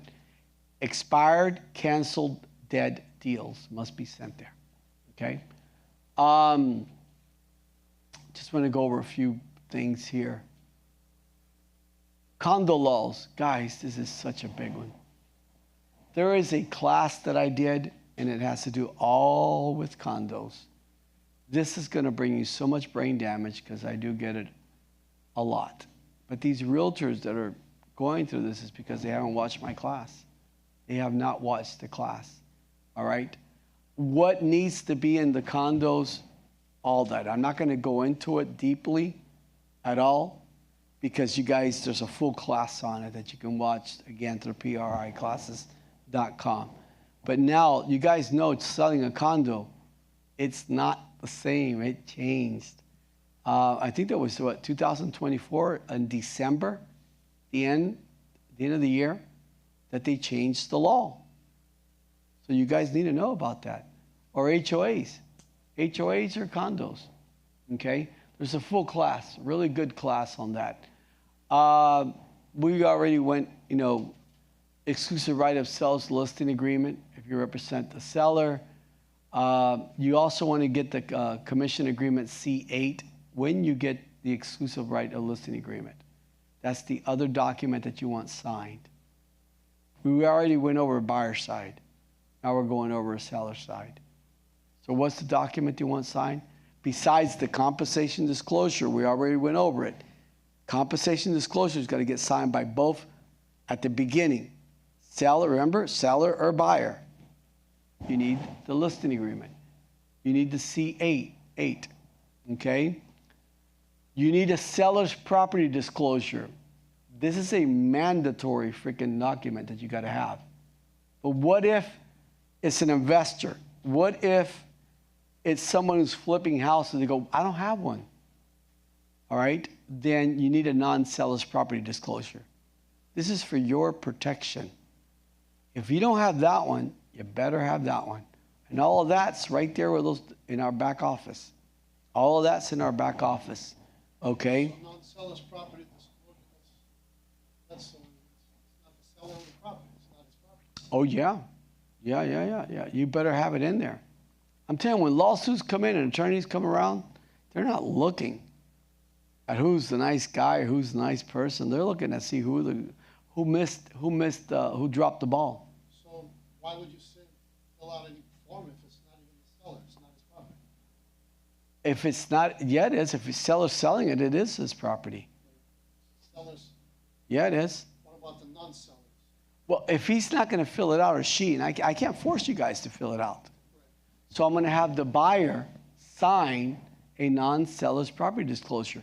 The buyer's going to state, yeah, if I'm the listing agent and you're the buyer's agent, and I'm telling you, I don't have, because my seller didn't live there, they're an investor, they're flipping it and so forth. They don't have a seller's property disclosure, okay? Is your buyer willing to continue with the purchase of this property without the seller's property disclosure? Yes, they are. Then I need you to have I need your buyer. Yeah.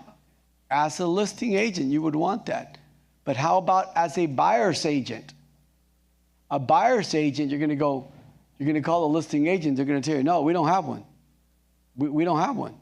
So that's a listing agent, not very diligent. no, it's not that. Listen, I am an investor.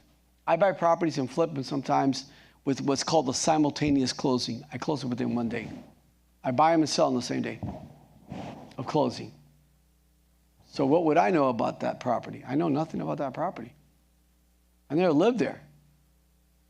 So can I give you a proper seller's property disclosure? No, I really can't.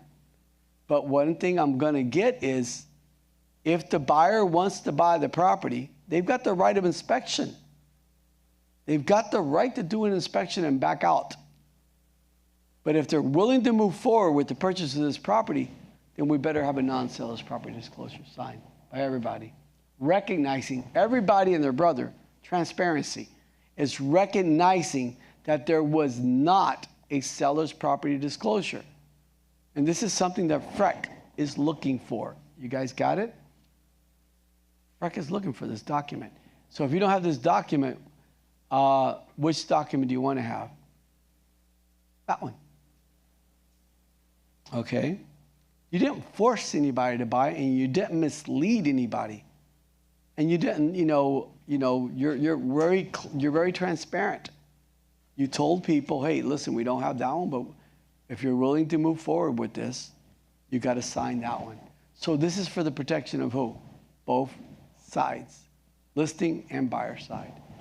Inspection reports. Okay, if I'm your client, which I am in many cases, you guys bring me deals. And you do become my realtor. You become my realtor. And you're going to make the commission.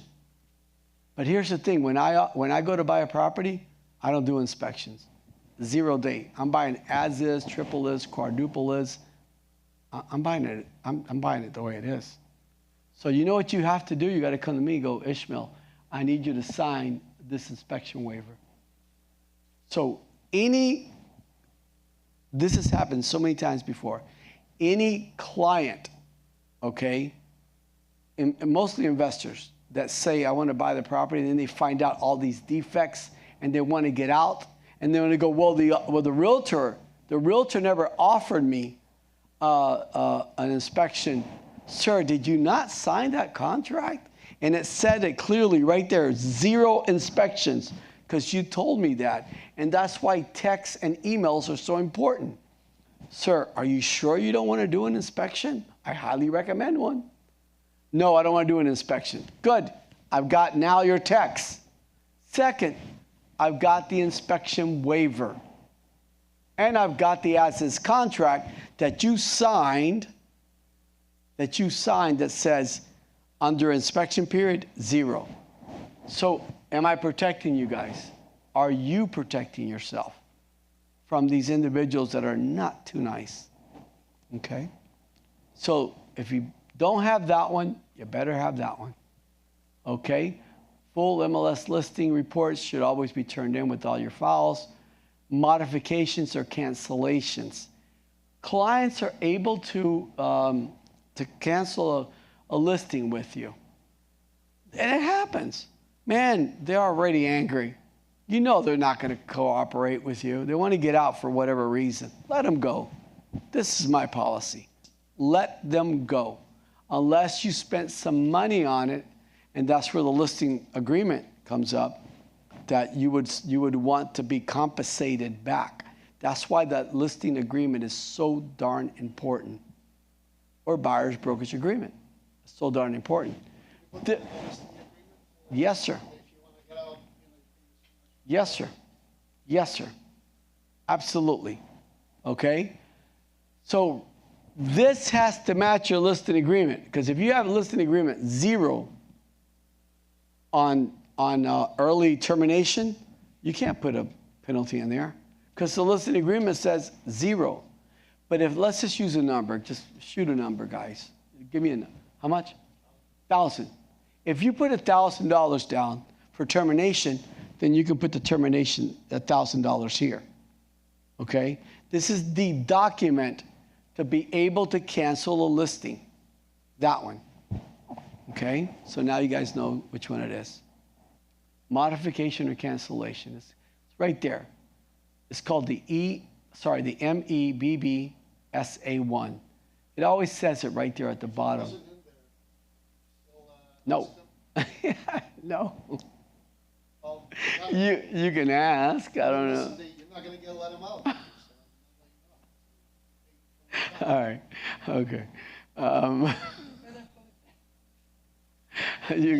You got me on that one there. But I mean, legally, they don't have to pay anything because you didn't put it in the listing agreement.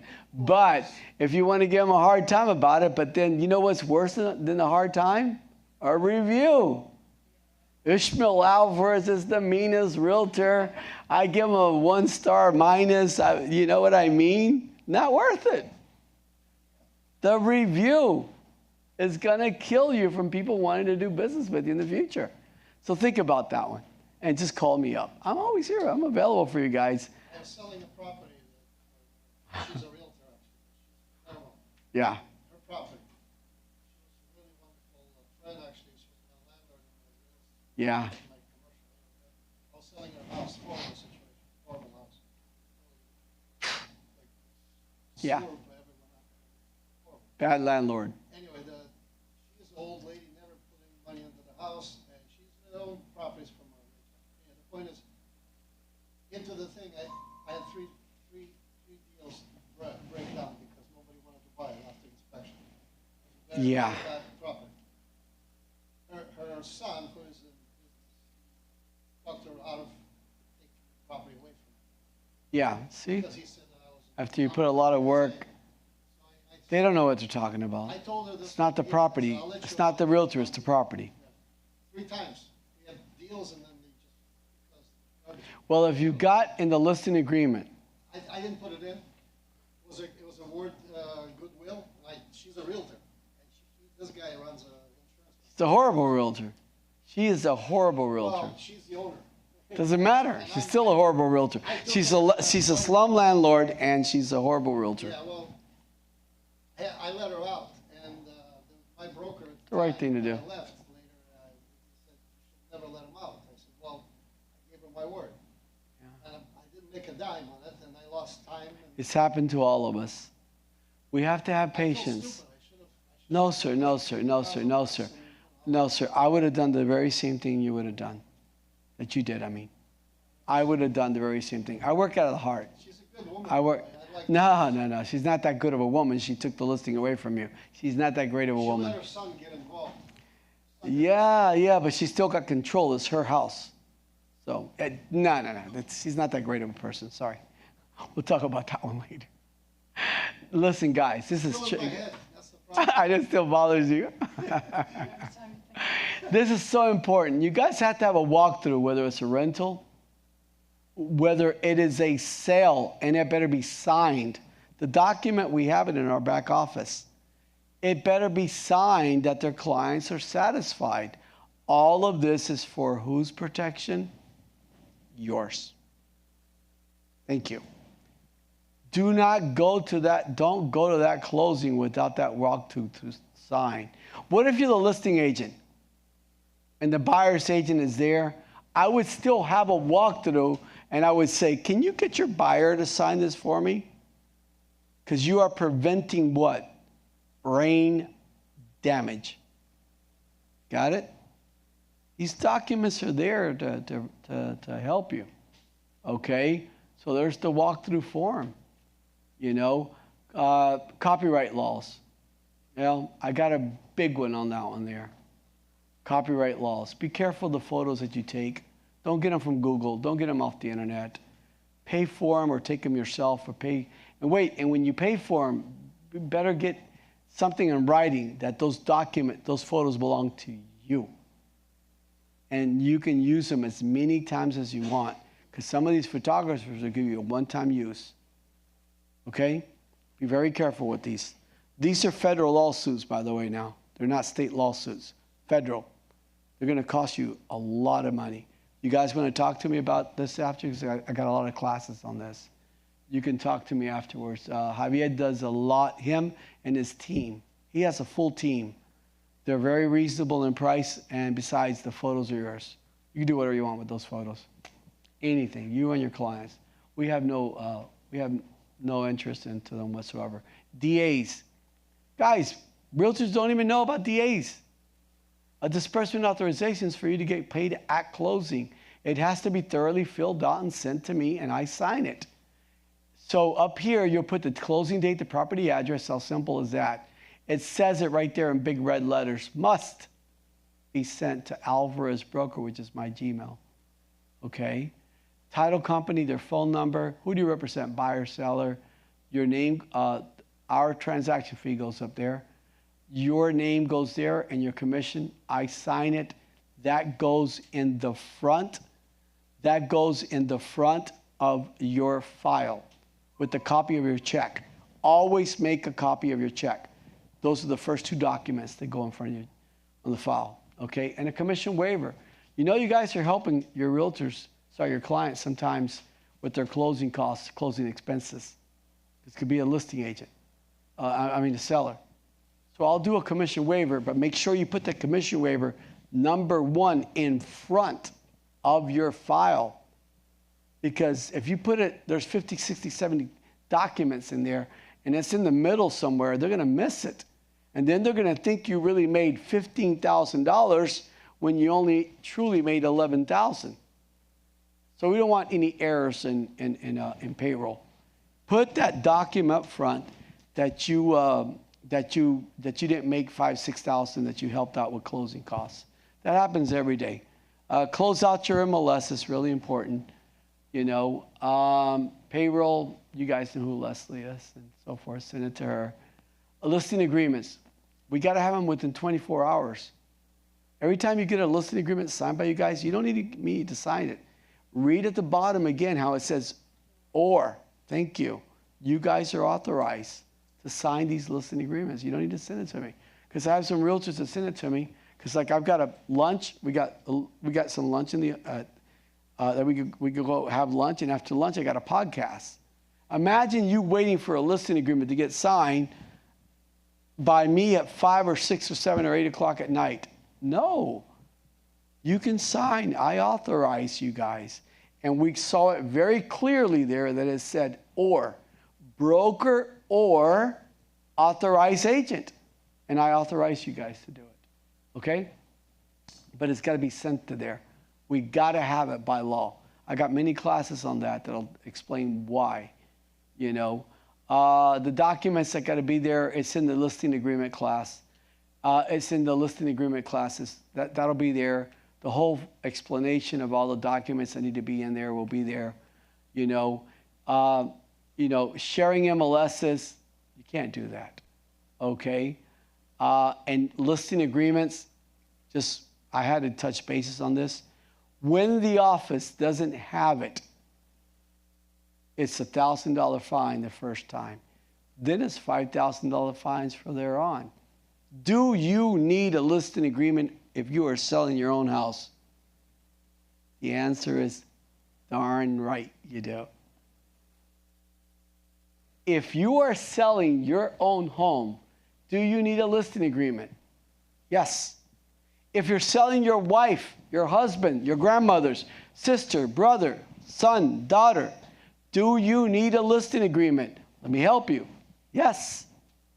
Has to be signed, and then it has to be sent there. Why does it have to be sent there? Because, the mark will stay in your record that you've already been pre-warned once and you already paid $1,000. From then on, when they call up again, our compliance department, the compliance department of an MLS will call up the compliance department of Partnership Realty, and they're going to ask for the listing agreement, and we have to have it to them by 24 hours. 24 hours, we got to have it to them. If we don't, I'm telling you, get ready, guys. $5,000 fine. Be prepared. First time, $1,000, $5,000. Now, why is it that they want it within 24 hours? Because listing reports, the listing reports before, the MLS listing reports, they had the commissions on them. And now we don't know, or sorry, MLSs, and you guys don't know what the true what the true commission is. So let's just give you an example. You go to a closing, right? And you signed the CASSSB1, correct? They already told you you're going to get this amount of money. Let's just use the number here, 2%. You signed to it. But when you went to the closing table, you seen that the listing agent got what, 4? And you got 2? How do you feel about that? Not too comfortable. So you're going to feel that you were taken advantage of. So you have the right to contact your MLS. There are 52 MLSs in the state of Florida. I don't care which one you contact. Contact the compliance department. All right? They're going to contact the listing agency, us, or whoever. They're going to ask for the listing report. And boy, you better have it, because if you don't have it, want me to help you again? Now, when the compliance department of the MLS looks at it and sees that on paragraph 8 of the listing report, on the listing contract, it says 6% commission. Paragraph 8. Then paragraph 10, it says, to the buyer's brokerage, the buyer's broker, they're only going to get 2, then there was no harm, no foul done. Everything was perfect. But here, let me ask you a question. What if paragraph 8 said 6%? Got it? And then paragraph 10 says 3%. Then you know what's going to happen? That broker is going to be giving you back. Is going to be giving you back. Oh yeah, MLS will take care of all that. That other 1% that you deserve. But here's something you guys got to remember. If I am a seller and I say, okay, listen, you're taking my listing. I want $580,000 on this house. If you get me $580,000, I will pay 6% commission. But I want the right to reserve. That's why there's a difference between, remember, seller pick or broker to broker. Remember, we went over that? Who signs the commission, the compensation disclosure? It's either the broker or the seller. So here the seller picks. And then it says clearly, I as the seller, I reserve the right to renegotiate the commission if I don't get my $580,000. What happens if the appraisal comes in $50,000 less? They're not getting $580,000, are they? What happens if they're asking for $10,000 repairs? Now they're definitely not getting $580,000. What happens if they're asking for $15,000 seller contribution towards buyer's closing costs? Then they're not getting the $580,000. So I don't think that they should be entitled to have to pay 6%. They're not getting $580,000. So they have the right, and it has to be stated in the listing agreement. It's got to be stated. The seller reserves the right to renegotiate the commission, at the very end, or, however words you want to put it.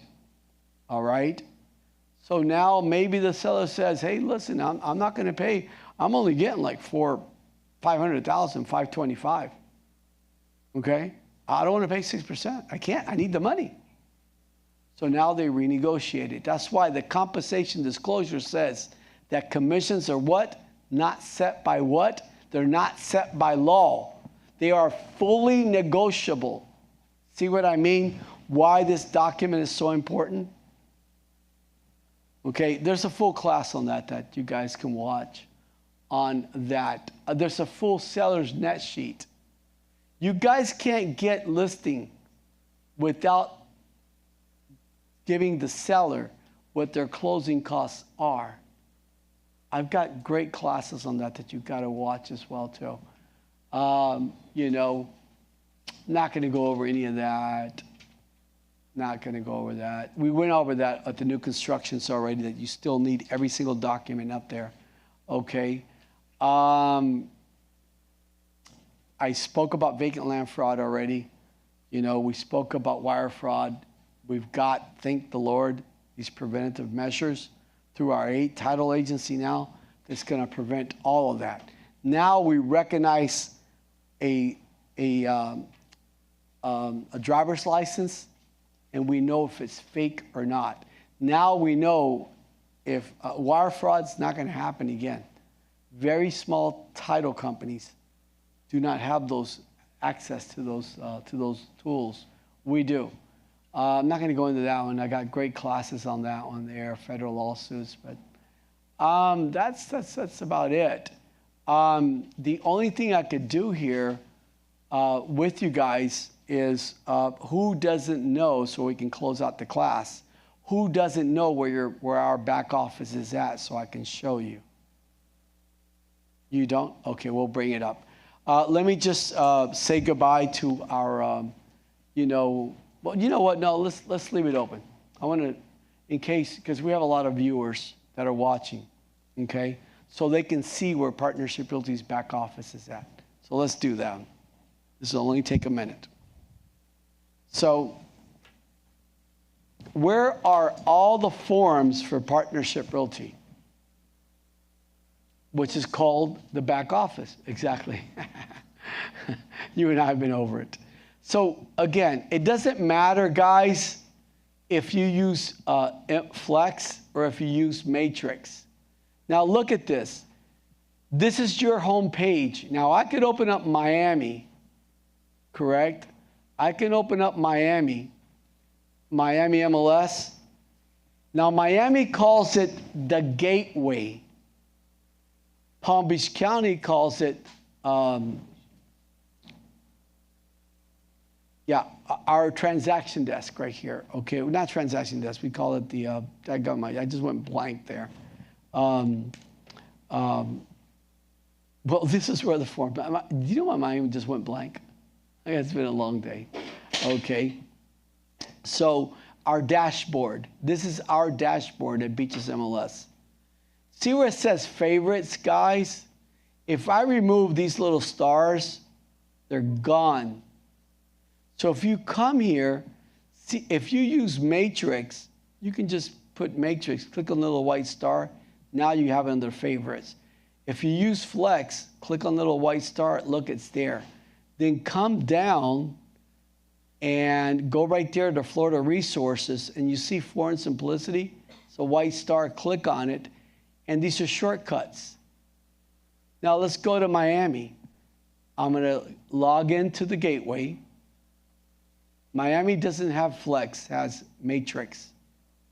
It's the same thing. Look, there's the favorites. So it's pretty simple. There's Matrix. If I click out, it's gone. And if I click out, it's gone. But look at this. They're right there. If I click the white star, it's there. Foreign Simplicity, if I click the white star, it's there. I don't care where you're at in the United States of America. NAR owns Foreign Simplicity. So let's go back here to MLS. Foreign Simplicity, you're going to come here and give it a sec. This is normal. It's always like that. It drags just a little bit. That's normal. So I don't sell. And all my commercial deals are off market. I sign up realtors, as you can see here. But see this green tab? It says Home, Transaction Desk, and then it says Blank Forms. Click on Blank Forms. Then come down right here. It's a new category, Blank Forms, Form Packages. Click on that. Then I need you to go down all the way to the bottom, and it's going to have, for the first time only, 10 per page. I need you to click on 50 per page. Believe it or not, I don't care if you're selling a $300 million property. Everything that you need is going to be right here. And if you are selling a $30,000 vacant land lot, it's going to be right here. You guys need to go over this. People call me up all the time, and then they got to wait like half a day. I need a W-9 because the contractor, the builder's asking for it, or the rental community is asking for it. Guys, you don't need to call me. Come right here. Partnership Realty W-9. Click on it. See it right here? Click on it again. And it's already filled out and signed by me. All you got to do is download it, correct? Just download it and put it on your desktop. And so simple. Just download it, put it on your desktop. If you want to put like the property address in front, let's say the property address is 4587. Save it. Let's close this. Minimize this, and 4587, here it is right there. See it right there? So all you got to do is come here. It's already filled out by me. And just come here and put the date down. Put down 4/1/2026. Well, I have it in, I still have this in red. Okay, there it is. Save it and send it to whoever's asking you for it. Every single document that you guys, okay, how do you get out of this? See this little red box? Click out of there. Then go back to form packages right there. And you are back to every single form. How to submit a closed file, closed rental, DAs. You want DAs so you can get paid at closing. Right there, open it up. Here it is. Is there a form for? I got classes in all these. Sorry, say it again. Is there a form that, let's say your client is looking to open a business in a plaza where. Let's close this a second. I'm going to go back here. Go ahead. They're going to do a commercial deal. Yeah, they want to rent from a plaza, and I got to contact the landlord to see if she. Alphabetical order.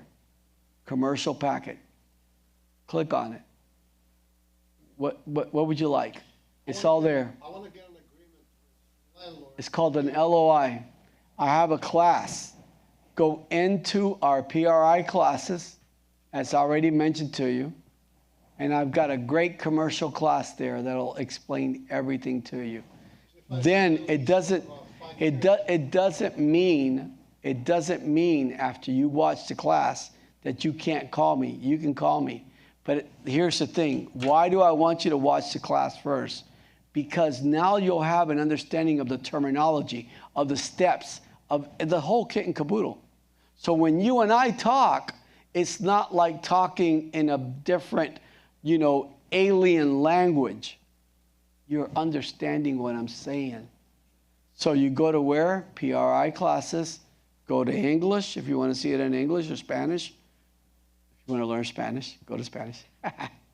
Or Creole. Go to English and go down this alphabetical order categories and go to commercial class. It's right there.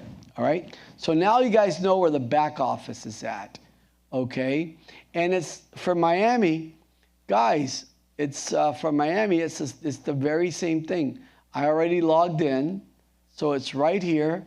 Click on Foreign Simplicity. Look at this. It will not change wherever you're at in the state of Florida.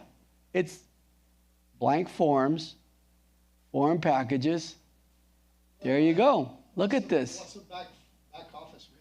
A back office means that I have created and I have built every packet that you will ever need to sell anything in real estate in the state of Florida. But That's your back office. No, no, sir. No, sir. Those forms are created by me. They are not Foreign Simplicity. Foreign Simplicity has its own library. But why do you need to go into the library and now start guessing which forms you need when you represent a buyer? Take a look at this. Why guess? It's there. I've got it all for you in a packet. So it's alphabetical order. Remember we were talking about the 7 most important dates? There it is. Buyers NAR new forms mandatory. There they are. Let's go back. Form packages. Let's go to buyer's package because a lot of the forms haven't changed. They're still the same. Click on buyer's package. There's everything that you'll need. Everything that you'll need. So what happens if you're representing a listing, a seller, a rental, commercial? I don't care. Vacant land. Let's go down vacant land. Here's vacant land. But look at this. Vacant land, NAR, new mandatory forms. People still don't understand that NAR and FREC have demand. Maybe we shouldn't use the word demanded. What word can we use? Require that these forms must be signed. They're right there. They're right there. I've got everything for you created into forms. And here's the best thing about Foreign Simplicity, why I like Foreign Simplicity. Because I got realtors coming from other office that use, we already spoke about this, that already are using all these files that are personal for the brokerage to take your database. When you leave from here, from Partnership Realty, you go to another brokerage firm, you will lose our back office. You'll lose it, okay? But guess one thing that you won't lose? Your database, your clients, their contact information, the closings that you did, all that information. And you can take it to any other brokerage firm as long as they use Foreign Simplicity. And you can take it to any state in the United States of America because this is owned by who? NAR. National? What's national? Not local. I didn't say local. Thank you. It's also in Canada, right? I don't know. No, Canada's a different world. That's Realty, right? Yeah, Canada's a completely different world over there. You had a question?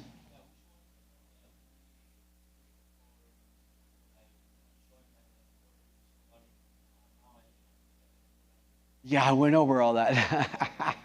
You can watch the class. It's on there because we've been here for a while now. And I got another class coming up right now, next. But this is going to be on priclasses.com, okay? And you're going to be able to watch it there. And I've already did it in Spanish, so if you want to see it in Spanish. But if not, you know, you could also do it in English because I just did it in English today, you know. But I can show you afterwards over there at the office, you know. But let me just say goodbye to our audience. Thank you for watching, and thank you guys for being here. Okay? Yeah.